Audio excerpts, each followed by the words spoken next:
Tafaraka indray isika tokolasy tombovavy atao anatin'ny fandarana miainga etỳ Nosipatrana etỳ amin'ny MBS izany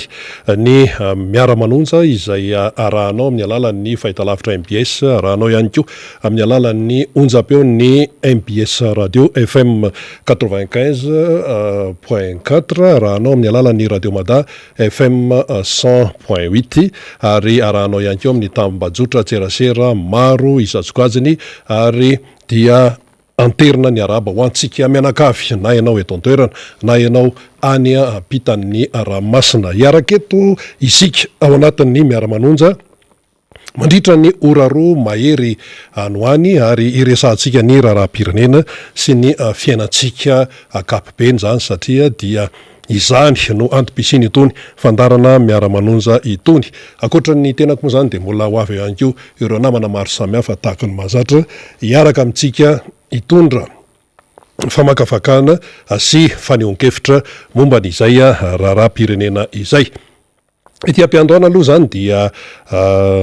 tsara ny manamarika fa raha ny atao hoe fitarainana eno eto sy roa amin'izao amaraina izao dia misy faritra eto Andrenivohitra eto zany sy ny manodidina tena miitsoka dia miitsoka mihitsy ny fifamoivozana, misy hoe fahatapahan-dalana sy ny sisaka dia raha ty amin'ny ilany atsimo zany zao atsimon'ny Renivohitra ty Akazombahoaka iny Androndra sy ny rehetrarehetra iny dia miitsoka ny fifamoivozana hatrany amin'ny bypass any dia efa atao anatin'ny ora ray sasany izay no nahitana an'izay hoe miitsoka izay ka dia zany rehetrarehetra zany dia iainantsika isan'andro fa sationany ihany koa izay aloha fa mbola betsaka ny zavatra mitranga. Raha roritana io betsaka ny zavatra azo tenenina ao anatin'izay. Rehefa miitsoka ny fifamoivozana dia misy ny fahatarana amin'ny fotoana izay tokony hoenjehana dia efa miteraka fahatiatoka ho amin'ny toe-karem-pirenena izay. Ohatra, raha ohatra zany ny olona anankiray tokony hiditra hiasa izy amin'ny fotoana izay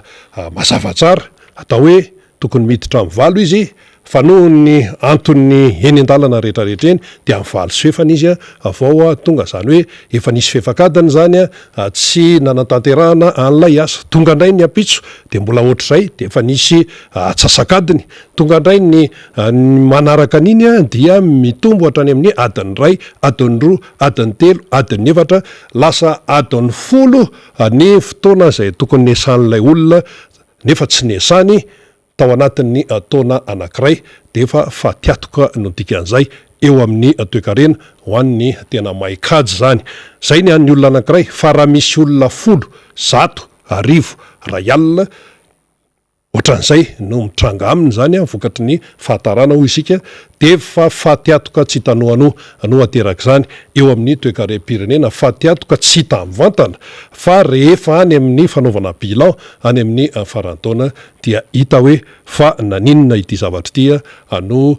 tsy araka ny tokony izy. Ka itsika indraindray mieritreritra hoe zavatra mandeha ho azy zany sy ny sisa, tsisy mandeha ho azy zany mihitsy fa ho an'ny firenena mandroso tompoko dia tena hoe volamena io fotoana io. Ka itsika mantsy indraindray varinina amin'ity resaka hoe ataon'ny vazaha hoe pays de moramora ity zao nefa zany tsika milazaina fa hoe tena mampiakatra vitesy ambony be mihitsy inona vitesy miakatra eo nefa ny fiainam-pirenena sy ny fiainam-bahoaka dia mbola miadana dia miadana mihitsy amin'izao fotoana izao noho ny antony raharaham-pitantanana amin'ny ankapobeny no mahatonga zay. Mety misy hoe antony avy amin'ilay olona ihany fa ny tena antony tena hoe mahatonga ny tsy fahombiazana dia resaka fitantanana mihitsy no mahatonga an'izay rehefa tena jerena ilay raharaha. Anisan'ny vaovao anankiray ihany koa izay tsara resana aloha zany ty ampiandoana mialohany teny idirantsika amin'ny famakafakana ny resaka baolina, ty resaka barea ity. Efa amin'ny Alakamisy 7 Oktobra ny lalao zany ionana amin'ny RDC, République Démocratique amin'ny Congo ao anatin'ilay feditoerana amin'ny fankanesana mondial amin'ny herintaona any Qatar. de zao zany vao misy hoe fampetsoana mpilalao sy ny sisa de nisy tsy voantso de nalahelo ny sasany tsy voantso anisan'izany ohatra ry Caloin zao hitato ry Thomas Fontaine ihany ko hoe tsy voantso ry zalahy de mananeo ny alahelo izy fa ahoana ary zany rehetrarehetra zany tsy de hidirantsika lalina loatra aloha zany ny raha resaka hoe teknika amin'ny resaka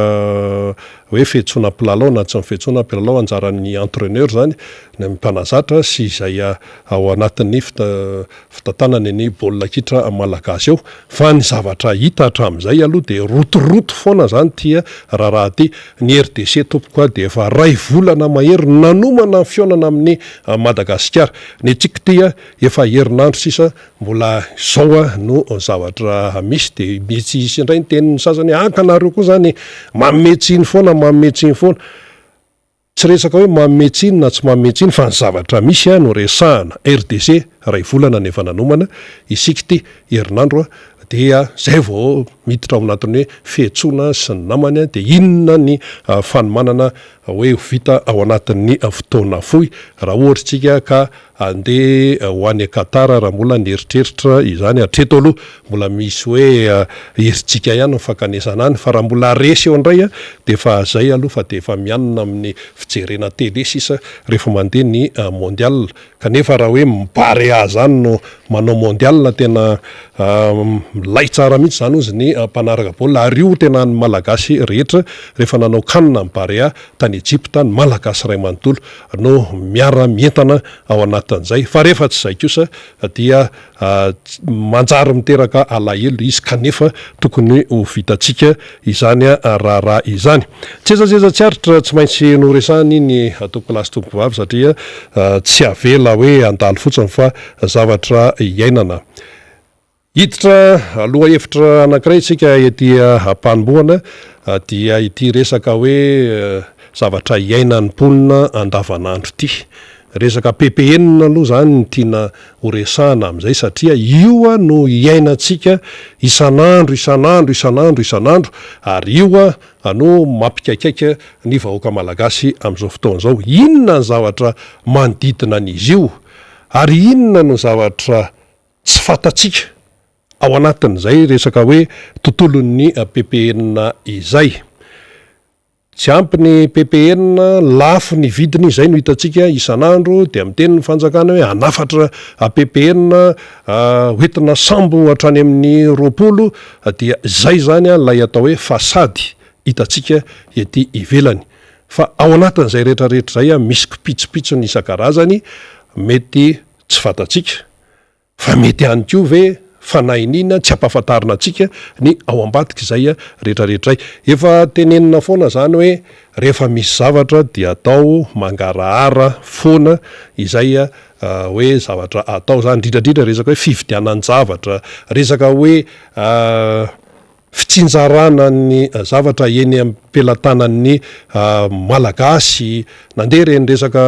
tosika fameno sy fameno rehetrarehetra ao eny foana ny fimenomenomana tetsy teroa satria ny olona zany mahita hoe ohatra misy zavatra tsy mazava ao zany manto zany misy ny fanontaniana mipetraka etseroa sy ny fitarainany de misy ndray ny sasa miteny ihany hoe ka mitarainany tsy maintsy mitaraina foana fa efa tena miezaka mafy mihitsy kosany zao ny tompona andraikitra fa nareo de tsy manandraraha fa tsy ny mitsikera foana eny ka le tsikerany zavatra iainan'ny olona no hitondrana fitsikerana fa tsy hoe tsikera misavon-danitra satria raha iresaka PPN tsika dia ny fiainan'ny malagasy no voakasika izay tsisy an'izany hoe PPN ho an'ny any eto Antananarivo zany de hoe PPN ho an'ny any amin'ny ambanivohitra na any amin'ny faritra fa mitovy daholo rehefa malagasy mampiasa ny tia resaka hoe PPN ty na ny hoe entana ilaina ampiasaina amin'ny fiainana andavanandro izany inona moa zany zao ny PPN ny tena mahazatra antsika de hoe menaka ny siramamy ny savony ny labzy afokasika sisisa zany le fampiasantsika andavanandro zany de tonga dia mahita zany zao ny malagasy hoe lafo loatra le izy tsy araky ny fahefa-mividy de mifanjakana zany te tsy akilan'izay mahita hoe tena lafo andoara anafatra PPN isika dia mba entina anamavanana ny fahasairanana io lefa nasitsika fanamariana io zany na samby roapolo mitondran'io na samby efapolo na firy tsy de aly loatra fa le foto-kevitra mihitsy le hoe anafatra ppn mba hoe anamaivanana ny olana eo zany lay fanontaniana goavana de goavana satria zao rehefa afarana aloha le ppn de ahoana sy ahoana aloha ny tena hoe kipitsopitson'izy io izany nazo ny marché ahoana ny taizany nyfidianana azy inona ohatrinona masokarena azy amin'izy io amidy fatiatoka ave ahoana ny fitsinjarana azy iza siza avy no atao hoe ratsa mangaika ao anatiny ahoana ny resaka aba sy ny sisa hoe misy resaka zao hoe misy fanafoanana aba atsy sy arose aria inona no fiatraikan'zany tena zany ve ny tena vaolana tena atao hoe maharitra amin'ity resaka ppn ty satria raha atao fijery akapobe ny kosa aloha le izy 5 tapitrisa mahery ny malagasy isika miaina ao anatina tany ngezabe ny men'andriamanitra atsika lay antsona hoe Madagasikara sy ireo nosy miaraka aminy tsy tokony hoe mahantra izany malagasy ary tsy tokony hoe tsy mihinan-kanina zany tsy tokony hoe sahirana amin'ny resaka ppn zany na inona fanazavana fa noho ny tsy fitehezan-draharaha sy noho ny resaka hoe fitantanana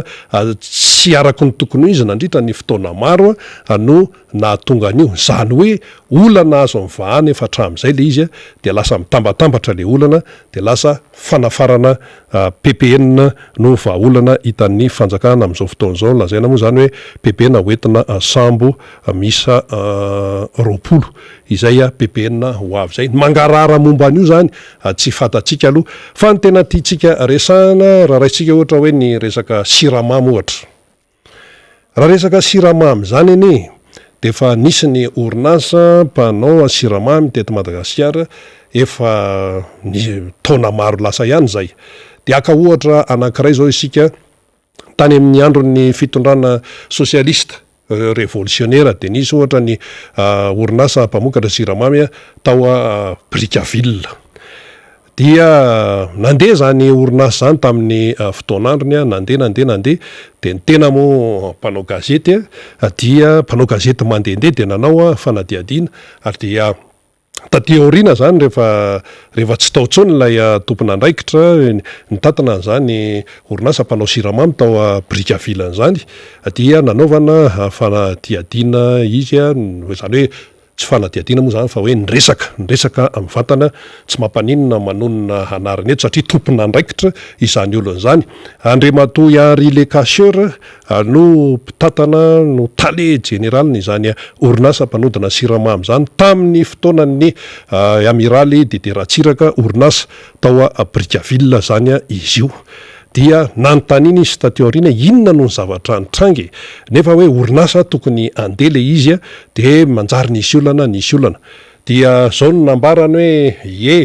voalohany aloha izy ny olona tompon'andraikitra zay apetraka amina andraikitra goavana de tokony afe an'le izy aloha fa tsy resaka hoe couleur politika no ametrahana olona amin'ny toerana anankiray tsy resaka orinasa ihany io fa tena resaka hoe fitantanana ny firenena mihitsy fangaho tam'izany efa nisy zany hoe rehefa couleur politika hoe zao de hoe tena nisy zany fa rehefa tsy ekipa de any amin'ny sisiny na olona tena hoe mahay an'ilay raharaha aza ary raha efa mahay koa ary ianao ka tafiditra amin'ilay toerana zany mahazo an'ilay andraikitra dia misy manao antsojay avy aty ivelany ary reo olonreo zany tsy tena mahay fa le mahaihay io le teneny malagasy hoe ny tsy feno ihany no mikobana de le olona tena mahay zany tsy afaka tena hoe maneo ny fahaizany eo amin'ilay raharaha de inga Henri le Cacheur zany no mpitatana an'io orinasa mpanodina siramamy io tamin'ny andro ny amiraly Dede Ratsiraka inona ny zavatra anseho raha ny fitantarany dia ny hoe misy olona zany any amin'ny fitondrana tamin'ny andron'ny révolution socialiste io dia misy olona tonga de maka siramamy izy 2 gony 2 gony 3 gony tsy alohany vola fa hoe alohan'ny fotoana manaraka fa tsika samy piray atoko tsika samy ao anatin'ny fitondrana tam'izany dia lasa de rehefa avy eo am'izay dia mitombo zany lay vola tsy voaloha fa hoe maka fotsiny satria hoe bray atoko samy ao anatin'ny fitondrana de hoe sika samytsika ihany io le vola tsy aloha nefa tompoka de misy fiatraikany ratsy amin'ilay orinasa. Inona ny zavatra nitranga nanenjana amin'izay ny mpitatana ny orinasa tamin'izany fotoan'izany tonga de miteny hoe aloavy reto tsy te alala hoe na ao anaty fitondrana ianao na inona ianao na inona fa nareo naka siramamy ray gony roa gony telo gony tsy mbola voaloha le vola mazava tsara ato mihitsy fa de aloavy le vola de zay aka tsika ne samy eto ihany samy atoko tsy misy idirany resaka atoko politika mihitsy zany fa resaka fitantanana zany. Inona no nitranga hoy ny talehan'ny orinasa mpanao siramamy tao Brickaville tamin'izany fotoana zany tamin'ny andron'ny amiral Dideratsiraka hoa ingayary le kasera zany no mpitatana tao tamin'izany dia tonga dia miteny izy hoe tsy maintsy aloha ireo ary ireo le tsy navoloha vola amin'izay no mipasipasoka taty amin'ny piasa dia ireo piasa nasain'le olombitso zany le olombitso sy maloha vola nanao grevy de raikitra ny grevy de raikitra ny kotaba sy ny sisa dia zany no lalana lasa nandehanan'ilay orinasa. Zavatra nisy zany tantaraina amintsika zany fa tsy hoe zavatra hoe foroporonina akory na hoe zavatra hoe tsy nisy fa tena nisy ary rehefa nitranga izay rehefa resak'izay de nanomboka ny korosy ilay orinasa. Aveo moa le izy navadika ny sasany resaka politika dia sahirana amin'izay le orinasa dia mitranga amin'izay ny raharaha politika nanahirana teto Madagasikara dia hitatsika ny fahasahiranana amin'izao fotoana izao. Zay zany ny momba an'iny tranga iny tenenina amintsika zany ahitatsika hoe le izy ene ity resaka politika tia de tsy tokony ampidirina any amin'ny resaka teknika fa politika iny fa raha ty amin'ny resaka teknika ny tsy foanao amin'ny resaka hoe tsika pray atoko tsika pray azao dia miteraka tsy fahombiazana izay rehetrarehetra izay taty aoriana indray izany hoe misy orinasa zany izay manao siramamy fatatsika fa raha neto amintsika moa zany fary zany no tena hoe ahodina de lasa siramamy fa misy ihany koa any ivelany hoe betravy ahodina de lasa siramamy fa ny atsika fary no tena fampiasantsika zany. Dia misy velaran-tany malalaka be zany hoe ambolena fary de rehefa ambolena le fary de iny ny ahodina ao amin'ilay orinasa. Ny zava-misy ane amin'izao fotoana zao lasa ambolena katsaka indray hono le velaran-tany izay nambolena fary entina manodina lasa siramamy zany hoe lasa mihena indray zany lay velaran-tany ambolena fary mba azahoana siramamy fa lasa ary amin'ny katsaka ary indray de hoe misy mamboly vanilina koa eny daholo zany rehetrarehetra zany nefitsika sahirana amin'ilay resaka siramamy.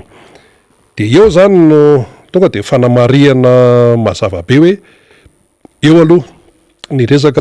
tamin'izany fotoana zany fa tateo aoriana moa zany izy ohatrany efa lasa niofo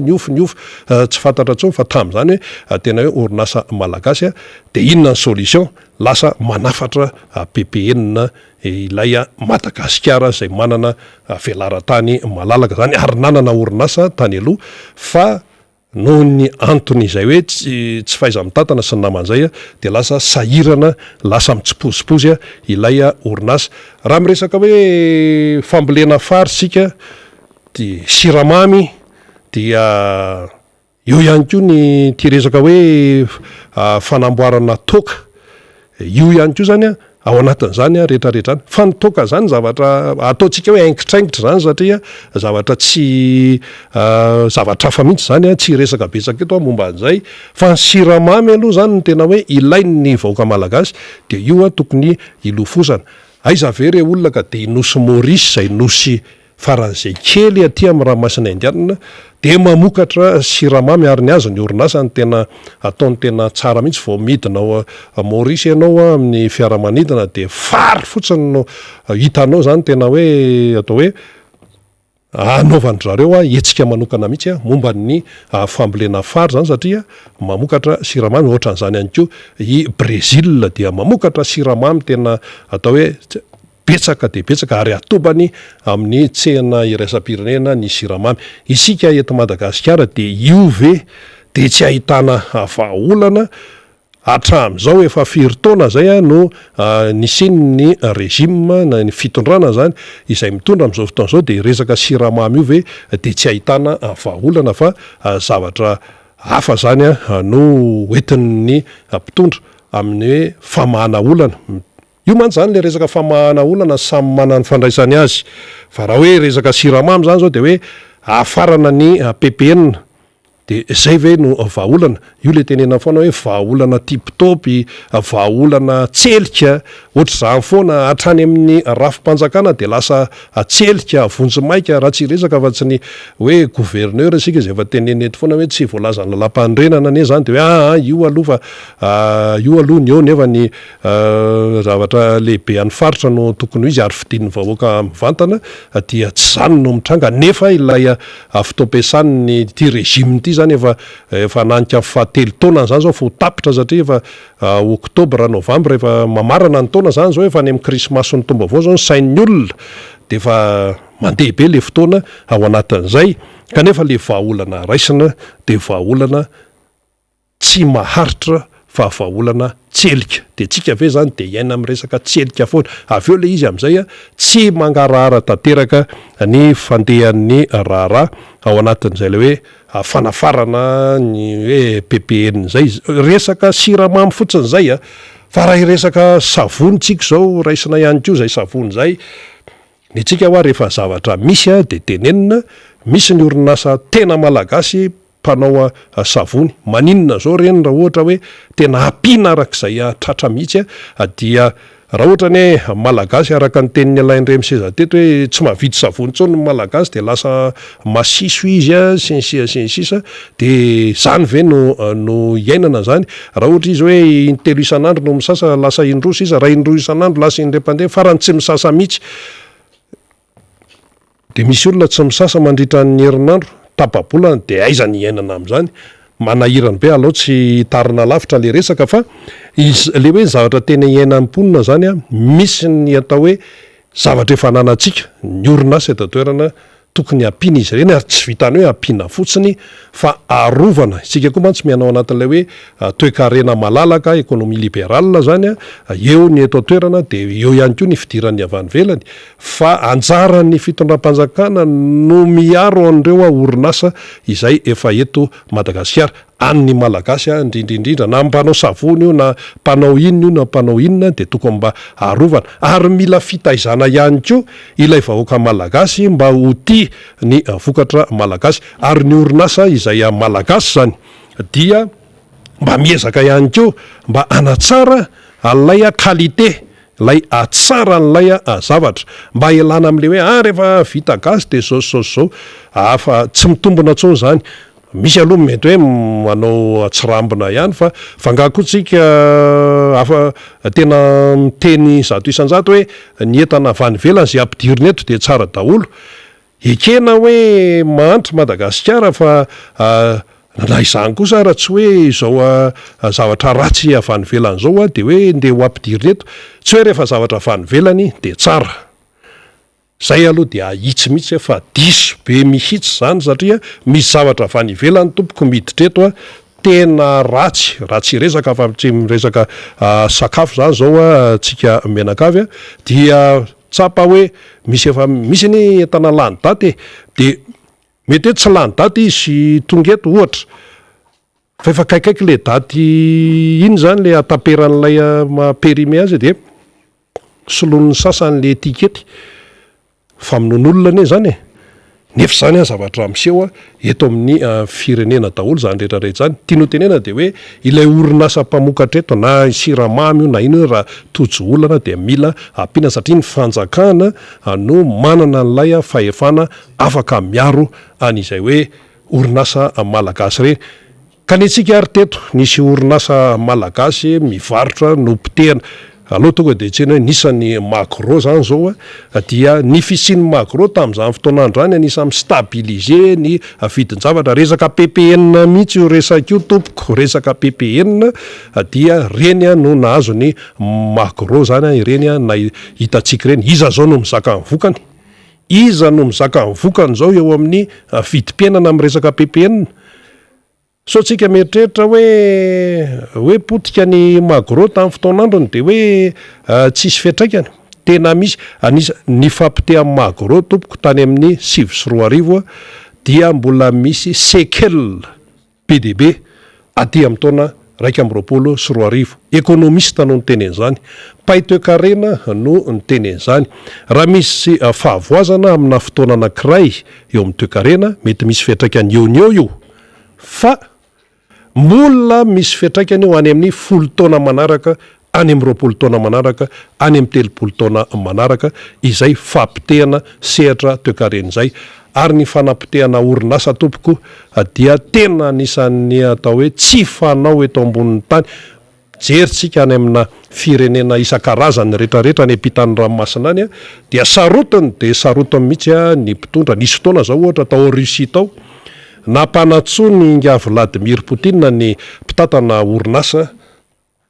maromaro tany aminy. Rehefa nydinihana izy de resaka tsy faiza mitatana ilay mpitatana orinasa no natonga ny chômage tany amin'ilay toerana. De natsony de nakany tele de nalefa teo ny resaka ny fanaovan'ny Poutine sy tamin'ireo mpitatana orinasa tany Russie zay. Ary le vokarin'ireo orinasa rosian'ireo zany de tena mahakasika fiainam-bahoaka. Dia nenga Poutine koa aloha misy resaka politika ihany de iseko izy hoe za tena tia ny fireneko sy ny namany de nasainy nanao siny, nasainy nanao engagement ilay mpitatana orinasa tany aminy hoe tsy maintsy midemerta. Fomba fiteny moa zany tsy maintsy midemerta ianareo manao zay ampandehanana ny orinasa io, ny fanjakana rosiana efa manao ny andraikiny ataovy zay ampandehana io fa tsy manaiky mihitsy ny amin'ny hoe tsy mandeha zany ka misy olona tsy miasa ao amin'ilay firenena. Zany ny any amin'ny firenen-kafa any zany. Fa ny eto amintsika dia manahirana ny milaza azy satria ny malagasy zany zao de lasa tompony mangatakatany. Fa rehefa misy olana de mangataka ny ivelany arak'le fitenena manaotr' zao le tana de omeo ohatr'izay foana mba mangataka nefitsika manana ny atao hoe afaka ampivoarina tsara mihitsy amin'ny zavatra misy eto amintsika. Zay foana no teneny ny any velany any hoe rehefa te handroso ianao de inona aloha ny zavatra eo am-pelatananao aloha, inona aloha ny zavatra eo am-pelatanana afaka iaingana ve. Ary raha neto Madagasikara de betsaka no azo iaingana eto. I Maurice ho azy tany kely io fa dia nandeha aloha izy tamin'ny resaka fanaovan-tsiramamy de mivadika izy nakaty amin'ny resaka lamba ihany koa de mivadika indray izy nakaty amin'ny resaka fizahantany. Fizahantany tsy maintsy mifamatotra amin'ny alalan'ny fifamovoizana amin'ny fiaramanidina sy ny sambo fiaramanidina ny tena atao hoe exploiten'ny eo Maurice ao zany dia efa miroborobo be ry zareo amin'izao fotoana izao. Taloha ny Mauricianina ny tonga aty amintsika nianatra tao amin'ny URMAD io be de be ireo ray aman-dreny ny tenen'izany hoe misy Mauricianina mianatra ao na resaka pilote na resaka tontolon'ny aviation sy ny namany io. Fa izao ry zareo efa tena mahay ary manana maizy azy de le malagasy indray zany zao no maninona lasa mitady asa any ivelany, lasa ampiasain'ny vahiny. Hitatsika tsara reny hoe any amin'ny tany arabo, tany Koweït sy sisy reny, tany Liban de aveo nampijalen'ny olona tany de mody de nisy ainana fo sy zany sisan'ny afarany lay malagasy. Nefitsika eto de omen'Andriamanitra ny ato rehetrarehetra mihitsy afahantsika mivelona ao anatin'izay rehetrarehetra izay. Misy lohahevitra anankiray ihany koa somary asiana resaka ihany koa satria miteraka atao hoe fanehonkevitra moa zany le izy etsero ary misy idirany resaka toekarena ihany koa. Zao zany zao dia mandeha moa zany ty resaka hoe planinina familial, ahoana ny resaka zaza tokony ateraka sy ny manodidina an'izay dia petraka amin'izay mifantany. Ary tena misy miady hevitra mihitsy any anaty fiarahamonina any. Ao no milaza hoe ny isan'ny zaza dia arakarak'izay safidin'ny mpivady io. Marina zany. ny isan'ny zaza dia tokony heritreritra tsara ny mpivady hoe firy ny zaza terantsika, roa sa telo sa efatra sa firy. Fa le adihevitra mipetraka dia ny hoe lasa misy eritretra hoe raha vao maro ny zaza teraka dia lasa miteraka hoe fahatrana zany le izy dia lasa sahirana le tokantrano ka tokony tsy hiteraka be sy ny sisa. De zavatra tiana tenenina de zao fa nga izy io atao hoe fao be ohatran'izany ilay resaka zany, satria zao le toe-karena mihitsy no reraka mahatonga ny tokantrano isan'isany ho sahirana de tafiditra ao anatin'izay lay isan'ny zaza teraka. Zao ny fanazavana zany afaka hitondrantsika an'izay. Tany aloha zany ohatra hoe raha isika tany amin'ny repoblika voalohany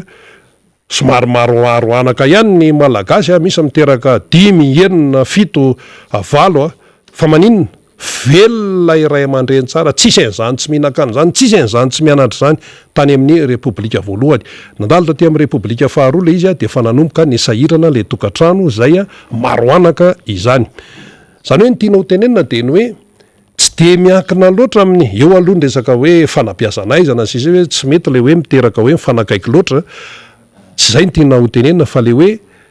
tsy de miankina loatra amin'ny atao hoe eo ny isan'ny zaza ho atokantrano no hoe mampahantra ny masahirana n'ilay atokantrano, fa miankina amin'ilay fiarikarena sy ny vola kirakira n'ilay tokantrano sy ny lanja n'ilay ariary izay ampiasaina entina mividy zavatra etsy sy aroa. Zay zany fanazavana no entina pahitoekarena zay, fa tsy hoe aza miteraka betsaka fa manjary mahantra nareo, tsy azo atao hoe vagy be ohatran'izany fotsiny izy malalaka be ohatran'izany, fa io tena resaka toe-karena mihitsy. Fa na hiteraka ray ary ianao na hiteraka roa ary ianao rehefa mahanitra ianao zany hoe maivana lay fiarina entinao velona dia sahirana foana ianao. Fa raha ohatra ianao hoe efatra ny zanakao na atao hoe enina ny zanakao nefany ny fiarinao zany matanjaka tsara dia tsisy an'izany ankizy mitsiposiposy zany eo. Hita hoa tamin'ny ray aman-dreny tany aloha mananjanaka 7 ny sasany 5 menada fa velona tsara satria maninona ilay fidiram-bola ao anatin'ilay tokantrano mety tsara mihitsy ary ilay lanjam-bola tamin'izany dia natanjaka tsara zany ariary tadidiko hoe mbola nisy an'izany ariary be zany ane. Zao nga tsika zao ny vola madinika ohatrany tsy de mahita tsony any amin'ny fiarahamonina, fa raha vola madinika menao ny resevera tonga de ady tsy vita hoe ahoan'izay menao antony fa mikoritsana be le izy. Fa ny ariary zato zany zao fary ambany hita eny anivon'ny fiarahamonina eny, dika an'izany dia fahatrana daholo zay ka eo zany no tena homariana tsara momba an'iny satria aleo sika tena maharaka tsara mihitsy. Fa raha ohatra hoe io fiarikarena io zany no reraka na firy ny isan'ny zanakao na firy dia sahirana foana ianao rehefa ny vola miditra ao tokantrano no kely sy maivana. Raha ohatra ny tokantrano anankiray ihany koa ka ohatra hoe maromaro izy ny ao an-tranao ataontsika hoe 7 izy ohatra, fa ny anankiray ihany no miasa fa ny enina charge dia manahira zay. Fa raha ohatra hoe 7 an-trano izy fa ny 5 miasa, ny anankiroa no charge dia afaka miaina ihany le tokantrano. Tsy hiditsika hoe ohatrina ny karamany anankiray ohatrina ny karamany anankiray, fa mba mifameno aloha. Ny sasany miandraikitra ny vidina saribao, sasany miandraikitra ny vidin-jiro charge quotidien isan'andro zany, ny sasany miandraikitra ny atao hoe ny dessert, ny sasany miandraikitra momba ny vary ao anatin'ny ray volana, de mifamenomenao le izy. De izay zany no mahatonga an'io raha io, fa tsy de hoe rehefa miteraka betsaka ianao dia ho sahirana ao anatin'izay, fa miankina amin'ny toe-karena ihany io. Rehefa reraka le toe-karena sy ny fiarina arabola ao anatin'ny tokantrano dia tsy maintsy reraka ilay tokantrano. Na atao hoe tsy miteraka ary le mpivady de reraka foana izy mivady satria lay vola sady tsisy lanjany no tsy ahafahana miaina fa zara zany raha miaina. Ohatra anankiray no entiko amtinana azy satria fahitako eketo ny namana faniry kofokofon'ny embouteillage tany fa hitako eto mihitsy dia ohatra anankiray no amtinantsika zay. Fantatsika tsara ohatra ny ho antsika mamaky baiboly fa ho an'ny tsy mpamaky baiboly tsy mahalala an'izany tantaran'ny Jakoba. I Jakoba dia firy ny zanany 12 maro be zany a 12 lahy zany ny taranak'i Jakoba ary eo no lasa hoe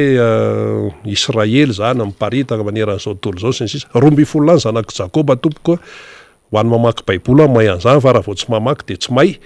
fa velona tsara zany ankohonan'ny Jakoba zany velona fa tateorina moa no ny antony hoe nisin'ny mosary tany amin'ny toerana izy andreo de lasa nila ravinahitra tany Ejipta de nandevoziny Egyptianina tany de haitsika ny tantarany de tonga Moïse namosesy nanafaka sy ny sisa fa ny tiany tenenina de zao tena resaka fiarikarena mihitsy ny tamin'ny andron'ny Jakoba satria 12 ny zanany velo betsaka zany kely sisa de hoe 7 lahy 7 vavy 7 fa 7 ny azy 12 fa velona ny ena tsara ina nefa ny velomany resaka fambolena eo am'izay tany nisy azy dia resaka fiompiana ondry moa zany ondry amanosy fa ondry ny tena abetsaka tamin'izany de velona tsara mihitsy ary rehefa nanambady ny zanak'i Jakoba ary zalahy 12 reo zany de navelona ny ankohonany sy ny tokantrano zany hoe natanjaka ilay fiarikarena teo aminy zany dikan'izay zany dia any amin'ilay toe-karena mihitsy no mila matanjaka fa rehefa matanjaka io dia tsy manana fahasaranana ny isa-tokantrano eo amin'izay fiveloman'izay fanazavana somary teknika zany ary noentina olona mpay toe-karena hoe mba tenenao fa manjary ohatra misy information zany mitongilana ilay izy ilay atosaka mantsy zao de hoe raha ohatra ianao ka miteraka misimisy de lasa miteraka izy teo miteraka fantrana ao anatin'ilay tokantrano azafady tompoko fa misy andraikitry ny fanjakana izay rehetrarehetra izay ny andraikitry ny fanjakana de ny fampazahoana aina ny toe-karena tafiditra ao anatin'izany ny fampanananasa mba firika izao ny atao hoe statistika amin'ny tsy mananasy eto Madagasikara statistika ny tsy fanananasy eto Antananarivo fa ny Frantsa no ohatra satria io ny tena fantatsika isaky ny telo foana de mipotra foana ny statistika hoe zao ndray ny tsy mananasa ny tombo sa ny ena ary rehefa nitombo le izy dia hosahirana ny mpitondra fanjakana any Frantsa zareo moa zany zao fa hiditra amin'ny fifidianana filoham-pirenena amin'ny heritaona dia hoiteo fa raha ny hita aloha zany aloha dia sahiranga Macron amin'izao fotoan'izao na ny resaka politika anatiny na ny politika ivelany dia sahirana izy ankehitriny zany zavatra zany tsy maintsy resahana satria tena hoe le fiainantsika isanandro mihitsy anie no tena sahirana amin'izao fotoana izao hoe ary rehefa tenetsina ny resaka de hoe tsy tongatonga ho azy ilay fahasahiranana fa fahasahiranana tokony tsy isy nefa misy ilay izy misy tsy fandraisana ndraikitra ao zany na misy fanaovana ampimamba ny arem-pirenena ao anatin'izay rehetrarehetray ka ilay malagasy maronisa no mizaka ny atao hoe fahasahiranana ao anatin'ilay izy tsy tokony andro zany Madagasikara ninonina tenentsika eto fa matotsika mantra dia no ny fitongilanana be loatra eo amin'ny tontolon'ny fiarikarena satria misy aloha zany hoe matinony fa azadonona ihany ko fa misy maty voky zany hoe voky loatra de tonga any amin'ny farany zany amin'ny fandalovana eto amin'ity tany ity kanefa ireo matinona dia tsy tokony ho tonga amin'izany raha to ka tena mandeha araka ny tokony izy ny raharaha namana faniry miarabanao ary eny ary de miraba rena rabe mananjara miraba ny teknisiana atsika de miraba ihany ko ny namana zay araka amintsika rehefa aveo de ny député voafidy tetsy amin'ny district ana Tsimondrano Alain Ratsimazafy sy ny député voafidy tetsy amin'ny district ana Avaradrano Géry Randrembolaina misaotra rina nanokatra ny antenne ary nitondra ny adevitra nandritra an'izay minitra maromaro zay fa zay moa zany de tena kofony ny embouteillage mihitsy maraina io na de fa niala maraina aza fa ny zavatra mahasosotra ao anatin'le izy mbola vo 10 minitra angam'izay raha be indrindra no milatsaka ao anatin'ny page ny commune urbaine Antananarivo renivohitra ao no hoe misy lalana tapaka etsy Anosy de mahazo ny tambohan'ny Saint-Michel iny satria misy fahakalazana ny fa 80 taona ny polisy pirenena de misy zay fahatapahan-dalana zay lalana Mohamed 5 zany no resahana ao anatin'izany de rehefa misy fahatapahan-dalana sala am'izany de efa tokony fantatra meloa zany ary efa tokony misy fandaminana meloa fa tsy fefakadiny na efa ao anatin'le fahakalazana mihitsy vao mandrotsaka filazana neny anivo ny fiadinan'ny commune Antananarivo renivohitra miresaka an'izay fa io maraina io zany ho an'ny taty amin'ny côté makaty atsimo aty akadimbahoaka de mitodika ihany koa makaty Anosy be aty de mandeha aty Mahazo ohatra aty bypass tonga hatrany Lasorany mivadika makaty Miandra aty indray tena mitohana tsy fakahitana mihitsy ny fiarakodia akoatrany le hoe misy fanamboaran-dalana eny atsefatsefany zany rehetrarehetra zany de mikariko rakorsina lalana ahafahana manapaka maromaro moa zany mba ahafahana zany miazo an'le hoe mamonjy fotoana eno ihany fanazavana manarina teo ny amin'ny hoe betsaka ny perte vokatr'izay embouteillage zay ka ty embouteillage tena créé ty satria misy am'izay fahatapahan-dalana zay zany tena milako tampoka ny eo anivon'ny commune urbaine Antananarivo renivohitra tokony mba misy filazana melony amin'ny fahatapahan-dalana zany mba ahafahany rehetra miomana ny amin'ny fotoana miomana ihany koa ny amin'ny lalana zay tokony hoale zany satria tsy maintsy misy zany ny fanazavana mikasika an'ireny lalana tapaka ireny de zay ny antony mahatonga antsika hoe mba tokony mba hanao zavatra professionnel ihany fa manimba zavatra be le zavatra ohatran'izany satria very le fotoana ary very ny fotoana dia ao anatin'izany ohatrany ohatra dia hiatrika antsika amin'ny fandaminana fandarana betsaka ny zavatra tokony atao zay hiatrehana izany de betsaka amin'ny fahasimbana ao anatin'izany fa raha ho an'ireo zay mamonjy asa ihany koa zay asa zay miteraka vola anatina fifanankalozana samihafa de avery ihany koa ny fotoana ary rehefa very ny fotoana de betsaka miperita ao anatin'izay ho an'ireo amonjy birao-mpanjakana sy ireo mpiasa-mpanjakana ihany koa sy mpiasa amin'ny privé de avery ihany koa ny fotoana vokatray embouteillage zay satria tena nitohana misy fotoana adiny ray mihitsy taty androndrakely taty na taty ambadika saripody taty na aty Ambomiandra zany zay ale rehetrarehetra satria miezaka mitady an'izay lalana ahafahana miazo aingana zay fa tena tsisy tafavoaka zany rehetrarehetra any ka zay ny anarany ny amrehetra hoe mba mahay zare mandamin-javatra anatina zavatra professionnel fa manimba zavatra be le izy ary lasa miteraka fahavoazana eo amin'ny tsiraidray nareo moa zany tsy de tena mivaky loha amin'izy satria afaka mandefa zero fara amin'ny sasany afaka tonga de mandeha tonga malady zany satria efa mahafantatra meloa izy amin'ny alalan'ny moto zany fa ho an'ny tsy nahafantatra zany tena lasa micalcule an'le fotoana de diso daholo ny fotoana rehetra fa io koa ahitantsika an'le ohatra zany rehetrarehetra zany hoe tsy tonga ny ligne téléphérique zany raha ohatra zany efa mandeha lavidavitra le saitsika zany aty atsimo aty satria ny lalan'le téléphérique zany raha le fanazavana de hoe any Anosy de mandalo aty Andohalo de miodina de makany ambadika rehetrarehetra Ambohijatovo sy ny sisany tsy fantatra moa zany le tena lalan'le izy de tonga any Ambatobe de misy sasany zany makaty Akorondrano de mahazo any Ivandry iny de any Ambatobe fa le ray zany aty Akatso aty zany fa raha jerevana arak'izay raha ohatran'izao le situation zany tena tsy mamany ninona mihitsy zany ligne téléphérique zany rehefa tonga zany rehefa mijery amina lafin-javatra ohatran'izao zany dikan'izay zany le lalana mihitsiny zany aloha voalohany indrindra no tsy ampy ahafahana manao déviation sy manao raccourci faharoa dia be loatra le fiarakodia mifamezivezy eto Antananarivo renivohitra sy le olona manandrara eto Antananarivo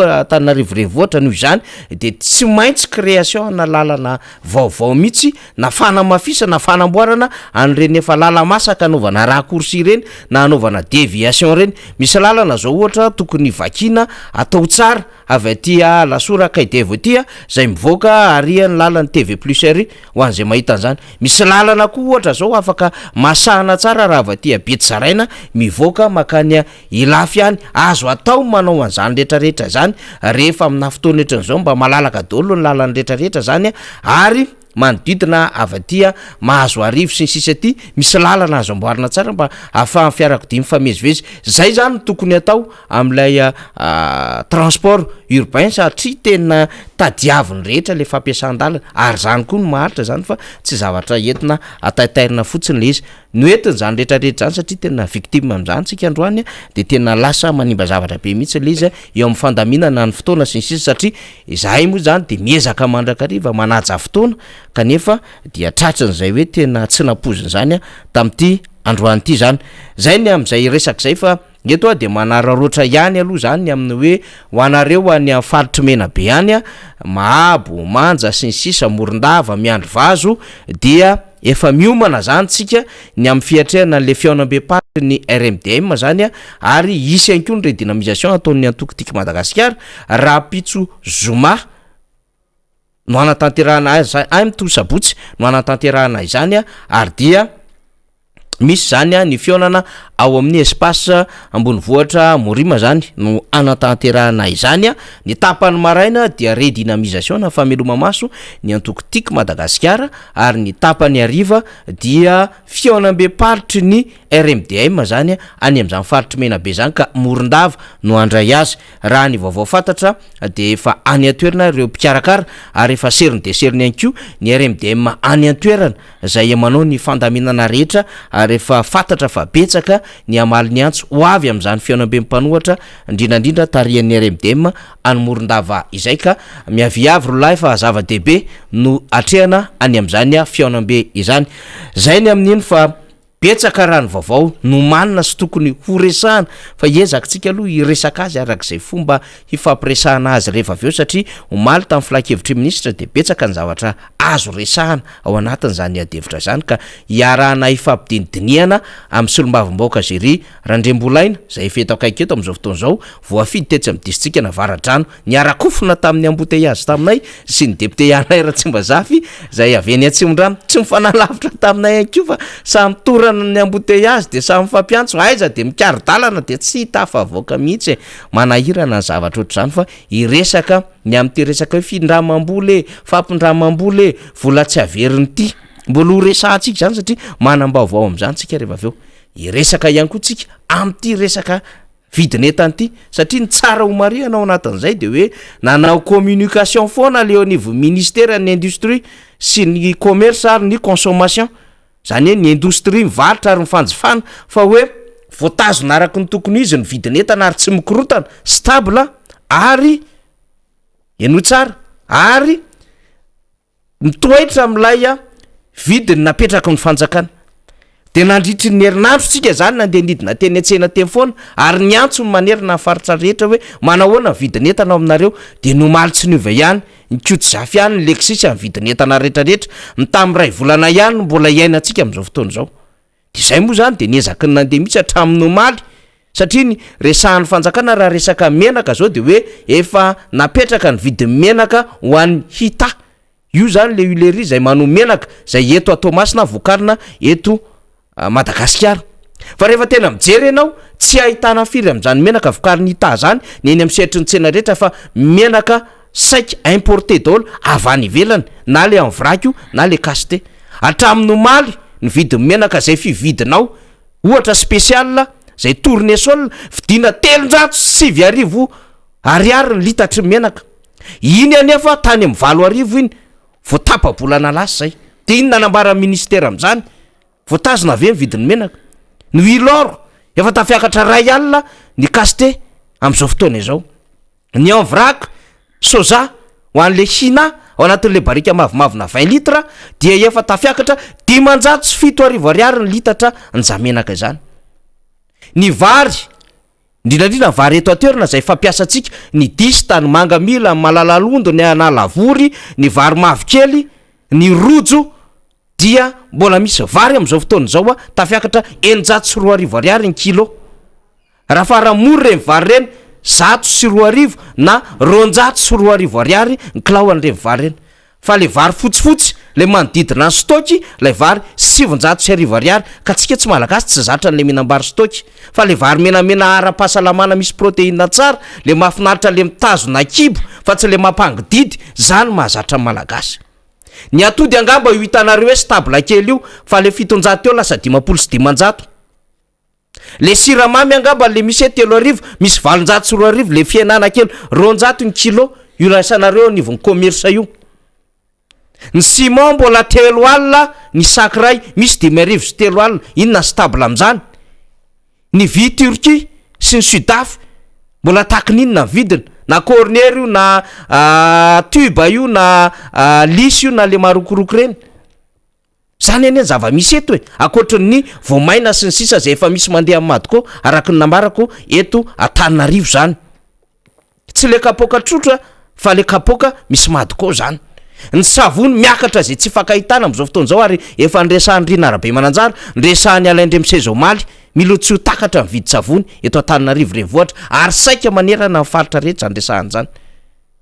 De fanjakana moa vaolana hita de hoe ndao anafatretana ka rehefa miresaka PPN maro be ny ao anatin'izany satria produit na première nécessité zany. Zay zany no resahantsika eto am'izay député Jerry Randrembolaina miraba tonga soa député Jerry efa afabizana angamba tamin'ny embouteillage. Ya misaotra namana fanidy amin'ny famezana fitenenana ary tsy hay moa tsy araba ny PN ny Miara Manonja indrindra nareo ny ampitan-dranomasina isika rehetra zay manaraka zao fandaran'izao na any anatin'ireny fitaovam-pitaterana rehetrarehetra reny any taxi be na anaty tômôbila tsotra na any an-trano sy eny an-dalambe rehetrarehetra reny dia manao kokonareo ny tenako indrindra ny vahoaka navaratrano rehetra ao anatin'ny commune 9 dia manatitra izay araba izay. Marina tokoa fa raha zavatra misy am'izao fotoana zao namana faniry dia tena anisany mampaikaikaika ny olona tokoa ny resaka vidim-bary, ny resaka PPN zay tena atao hoe filan'ny vahoaka andavanandro izy io. Ary maro ny atao hoe olona zay manafatra entana avy any ivelany izay mampiditra andrenetan'ireny eto Madagasikara kanefa dia tsy manaraka le tena firan'ny vahoaka malagasy satria na reny vary afarany reny ara dia arak'le voalaza namana faniry teo dia tsy manaraka ny kalitao zay tena ilain'ny mpanjifa satria izy reny de tena potika vary potika na vary lony tonga eto amidy efa nambarany namana ihany teo koa fa na ny entana sasany ara zay atao hoe entantsika tamin'ny aina manjeromaly voaka tamin'ny vaovao reny hoe entana efa lany daty dia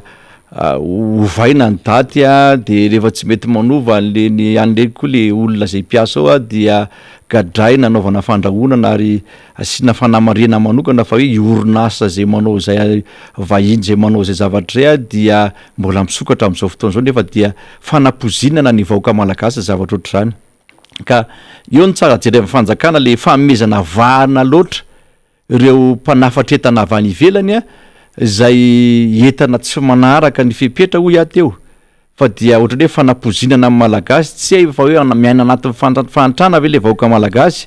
ao anatin'ny fahasaranana ve le vahoaka malagasy dia anaovana an'izany rehetrarehetra zany ka zay tsy maintsy amelomana lakilosy eto amin'ity fandarana Miara Manonja ity satria na amin'ny resaka loi des financeurs dia anisan'ny manahirana ny fandaninan'izy io amin'ny resaka vidinetana, amin'ny resaka taxa, amin'ny resaka ihany koa fanomezana vahana an'ireny orinasa atao hoe mpanafatra entana any ivelany ireny miohatra ny orinasa zay mpamokatra entana sy sakafo na zavatra ilain'ny vahoaka etan-toerana zany dia mila jerena tsara zany zay zavatra zay satria raha ny zavatra misy amin'izao fotoana izao dia mampalahelo ny tatsa malagasy satria eto amintsika dia tsara mafantatra fa mivalopolo isambaton'ny vahoaka malagasy dia tatsara avokoa ka raha reo tatsara no tena jeren'ny fanjakana ampin'ny fanjakana ary eo manko mametra-panontaniana ny fanjakana manam-bola anafarana vary anafarana entana avy any ivelany ho an'ny vahoaka malagasy zay zavatra zay ve vahaolana maharitra ary solution ve zay zavatra zay satria tsy androanina raha pitsona raha volana ihany ny fiainan'ny malagasy sy ny fiainan'ny zanak'olombelona fa mitohy arak'izay tombonandro omen'Andriamanitra azy ka zany rehetrarehetra zany mila jerena hoe atraiza marina no atao hoe fahalalan'le fahaizan'ny fanjakana zany manampy ny vahoaka malagasy sy manampy ny tatsaha zay tena tsy teny fotsiny hoe Ambatondrazaka maro voay aty amin'ny ilany avaratry Tananarivo tony Anjorobe Mangamila re zany de mamokatra vary avokoa na iny faritra ndefa ny Tananarivo hatrany Tsurobanditsy rehetra reny na tsy teny koa ny resaka voamaina zany io na katsaka io na tsaramaso na tsy asisa rehetrarehetra reny tena mamokatra ny firenena malagasy mamokatra ny vahoaka malagasy fa ny zavatra mametra-panontaniana hoe fa maninona izy ireny tsy ampiana maninona tsy mifantoka aty amin'ny fambolena ny fanjakana satria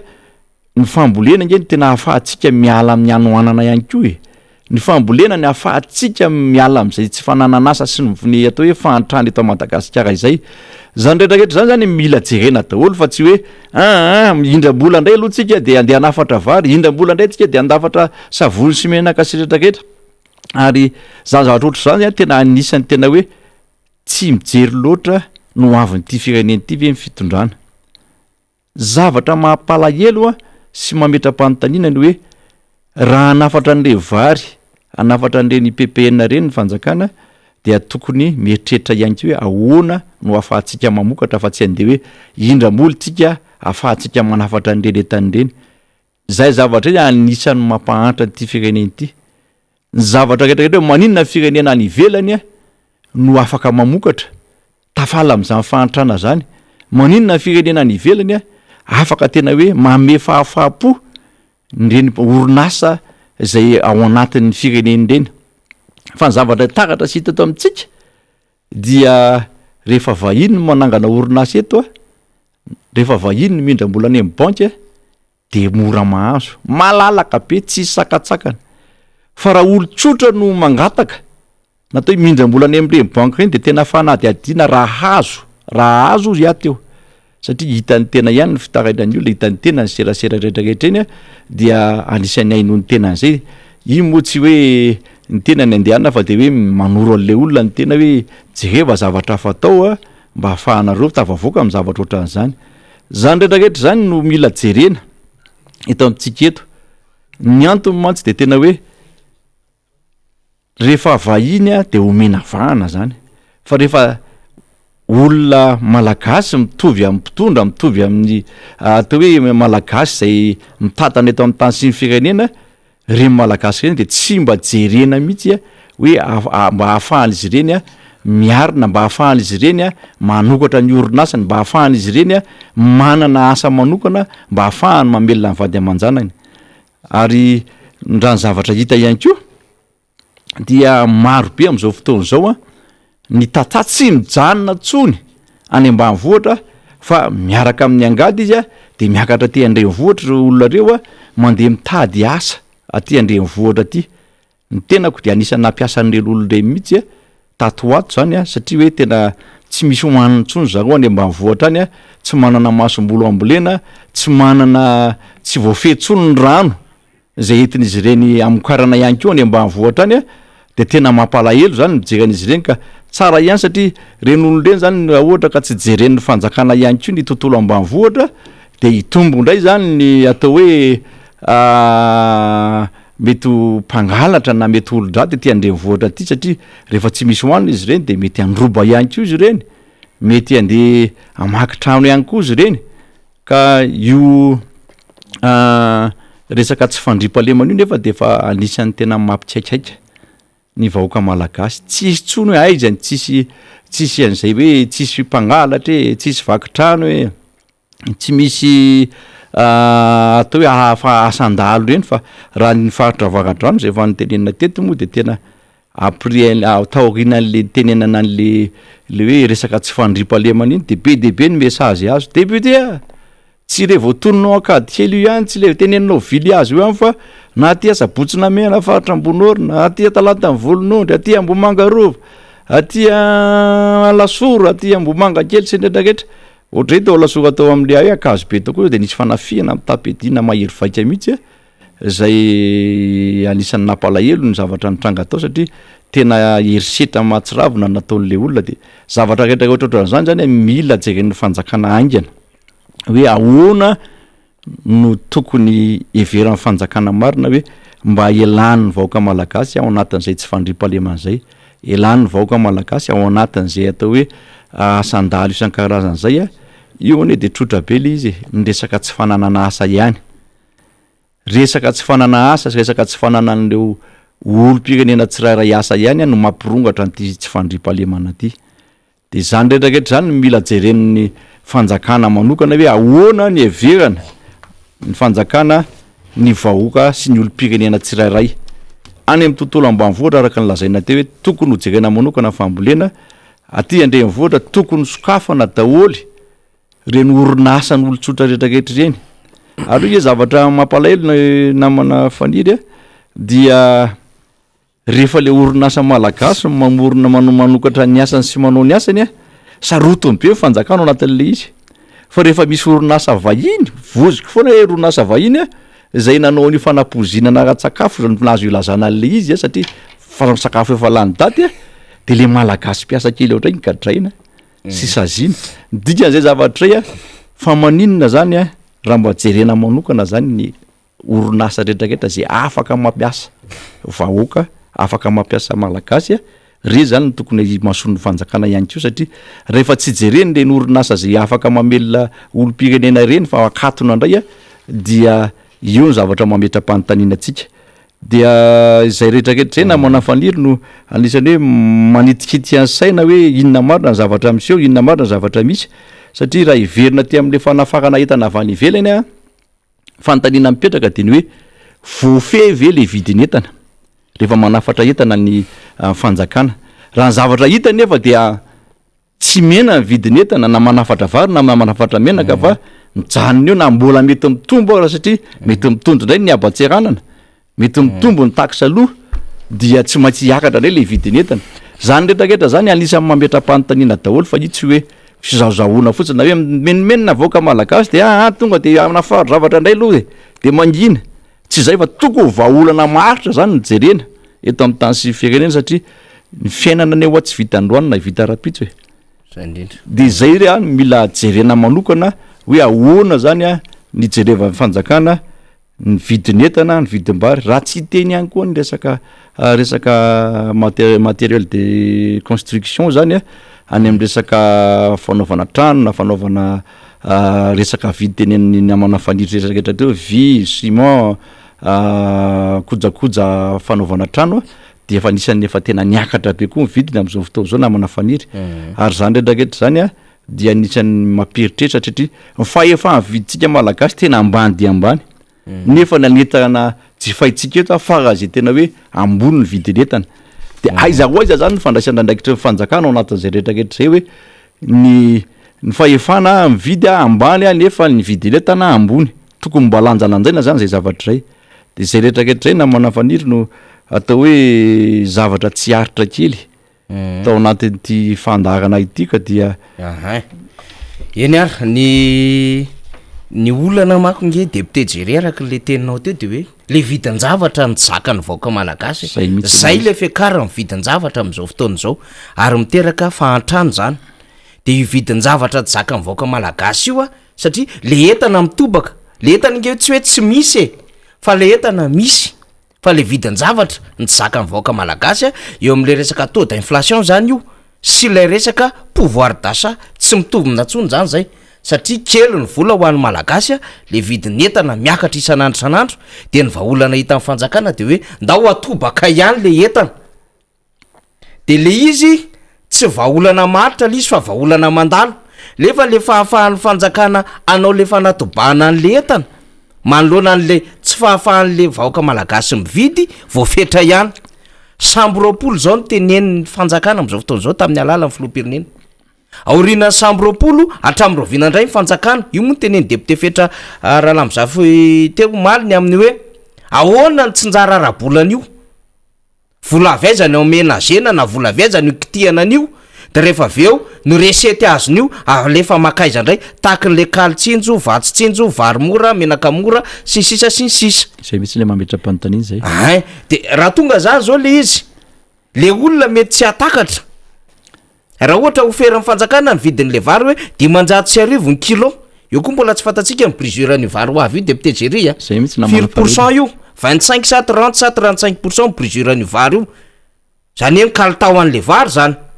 fa tsika aloha zany de amelona ny zareo indienne na ny pakistanais na ny sinoa ao anatin'izany rehetrarehetra zany fa ny impact an'izay koa ho sahirana le tatsaha malagasy satria mikofokofoka mamboly izy ary raha ny tokony ho izy tokony reny nomena tosika de lasa tsy mahazo an'le tosika oleo de manana vola le fitondram-panjakana ary ny zavatra mahagaga député Jerry de ty le fanjakana mahavita manao fanafoanana raketra siaba amina lafin-javatra maro miditra eto Madagasikara amina zavatra importé de io zao vao mivoaka tamin'ny filakevitry ministre Omaliny amin'ny hoe misy fitaovana zay afarana ino moa tsy asitsika adevitra satria eo anivon'ny fahasalamana de misy fitaovana ilaina eo anivon'ny senoso zany hoe ny hôpital Gérard Aérobika zany tsy problème iny eo anivon'ny ministère ny rano ihany ko de misy fitaovana maromaro zay nazona DTI am'le intrant oasa zany miditra eto Madagasikara fa tamin'ny tapabolana lasa de misy fitaovana sy lafin-javatra maro nomena fanafoanana raketra siaba takle produit nutritif spécialisé taky ny fitaovana ambulance sisisy de itsika zany raha mijery an'izao situation zay mbola voizitsika foana hoe tsy possible amin'ny fanjakana tsony mistabiliser na manao régulateur zany ao anatiny ty resaka vidiny etany ty de ny tokony ataon'ny fanjakana dia manao an'le mesure d'urgence sociale dia manao fanafoanana raketra sy arakaba aloha am'le PPN miditra eto am'izay fotoan'izay ny fanjakana député Jerry tsy voatery anafatra sambo fa makataratasy fotsiny izy de nraisiny flakevitry ministre de hoe foanana aloha satria manao mesure na urgence sociale atsika la etra siaba alaina satria zany nge mampimenimenina ny olona zay mamoaka entana tonga automasina sy manjanga sy ny rehetrarehetra any misy redressement matanjaka be ao efa nresantsika teto zany ary be da be le maro za tsy maintsy géren'izy ireo de lasa miakatra le vidin'lay PPN zany ka raha ohatra mba foanany fanjakana le izy mandritry fotoana vitsivitsy ohatra hoe hatramin'ny Desambra efa nisy nanao an'izany eny teto hoe nanaovana de taxation sisisy mba hahafahana mandamin-javatra io izy afaka manao an'le fanafoanana raketra sy arakaba de azo omeny franchise tsara mihitsiny dia mba miaina am'izay fotoana zay aloha mba miato kely le misy bouffée d'oxygène kely zany le resaka toekarena malagasy fa tsy manao an'izay izy fa ny ataony de hoe mitobaka le entana lefa le vidiny entana miakatra be de vao mainka atobony indray lay entana itsofoka eto zany hoe miakatra ny vidin'le vary solution kapoka de kapoka tokoa le solution satria lay tsaramasy zany zao vidina tam'le kapoka na Nestlé na zatra de amady koa izy efa niteneniko zany eny Ambomanga kely tompoko misy an'zany mino afa misy an'zany manerina Anatananarivo ty de zay le ozytsika hoe logika sa tsy logika le fanjakana am'le fanapahan-kevitra raisina de tereny le izy anaraka an'le vidin'le norme napetraky ry zareo nefa zany zavatra rehetrarehetra misy tatsamy mamboly an'ireny député Jerry raha ndray mbola iny mariny zany namana fanidry satria anisan'ny olana am'ty fitondrany ty de ny de zao hoe le tsy fahaizana mieno le vahoaka iny fotony ary na nisy tam'le fanangana ny gouvernement vaovao rena moa de niteny mihitsy hoe midina iny fotony dolo ministre zavatra hita nefany a dia misy mandeha midina fotsiny hoe mba ho hitan'ny mpanao betsaka mihitsy ao zao fa tsy tena le hoe tena hoe asa sy le zavatra tanjona tiatsetsevana anatin'le izy ary zay anisany mbola teneko hoe tsy azo ampifangarona mihitsy ny asan'ny mpanatanteraka sy ny mpanao lalàna eo ihany ko ny hoe ahoana ary ny fomba fiasa ao anatin'izay zavatra zay satria ny olona ao anatin'le mpanatanteraka iny de olona tendrena fotsiny rehefa ny olona voatendry dia tsy de marary azy loatra le fanaitaina ny vahoaka satria tsy miserasera ny vahoaka amin'ny vatana izy fa ny azy fotsiny na mety aminareo ty na tsy mety aminareo tonga de ty fotsiny no arosonay mety io tsara tsy mety io tsisy rarainay an'izany fa ny olom-boafidy indray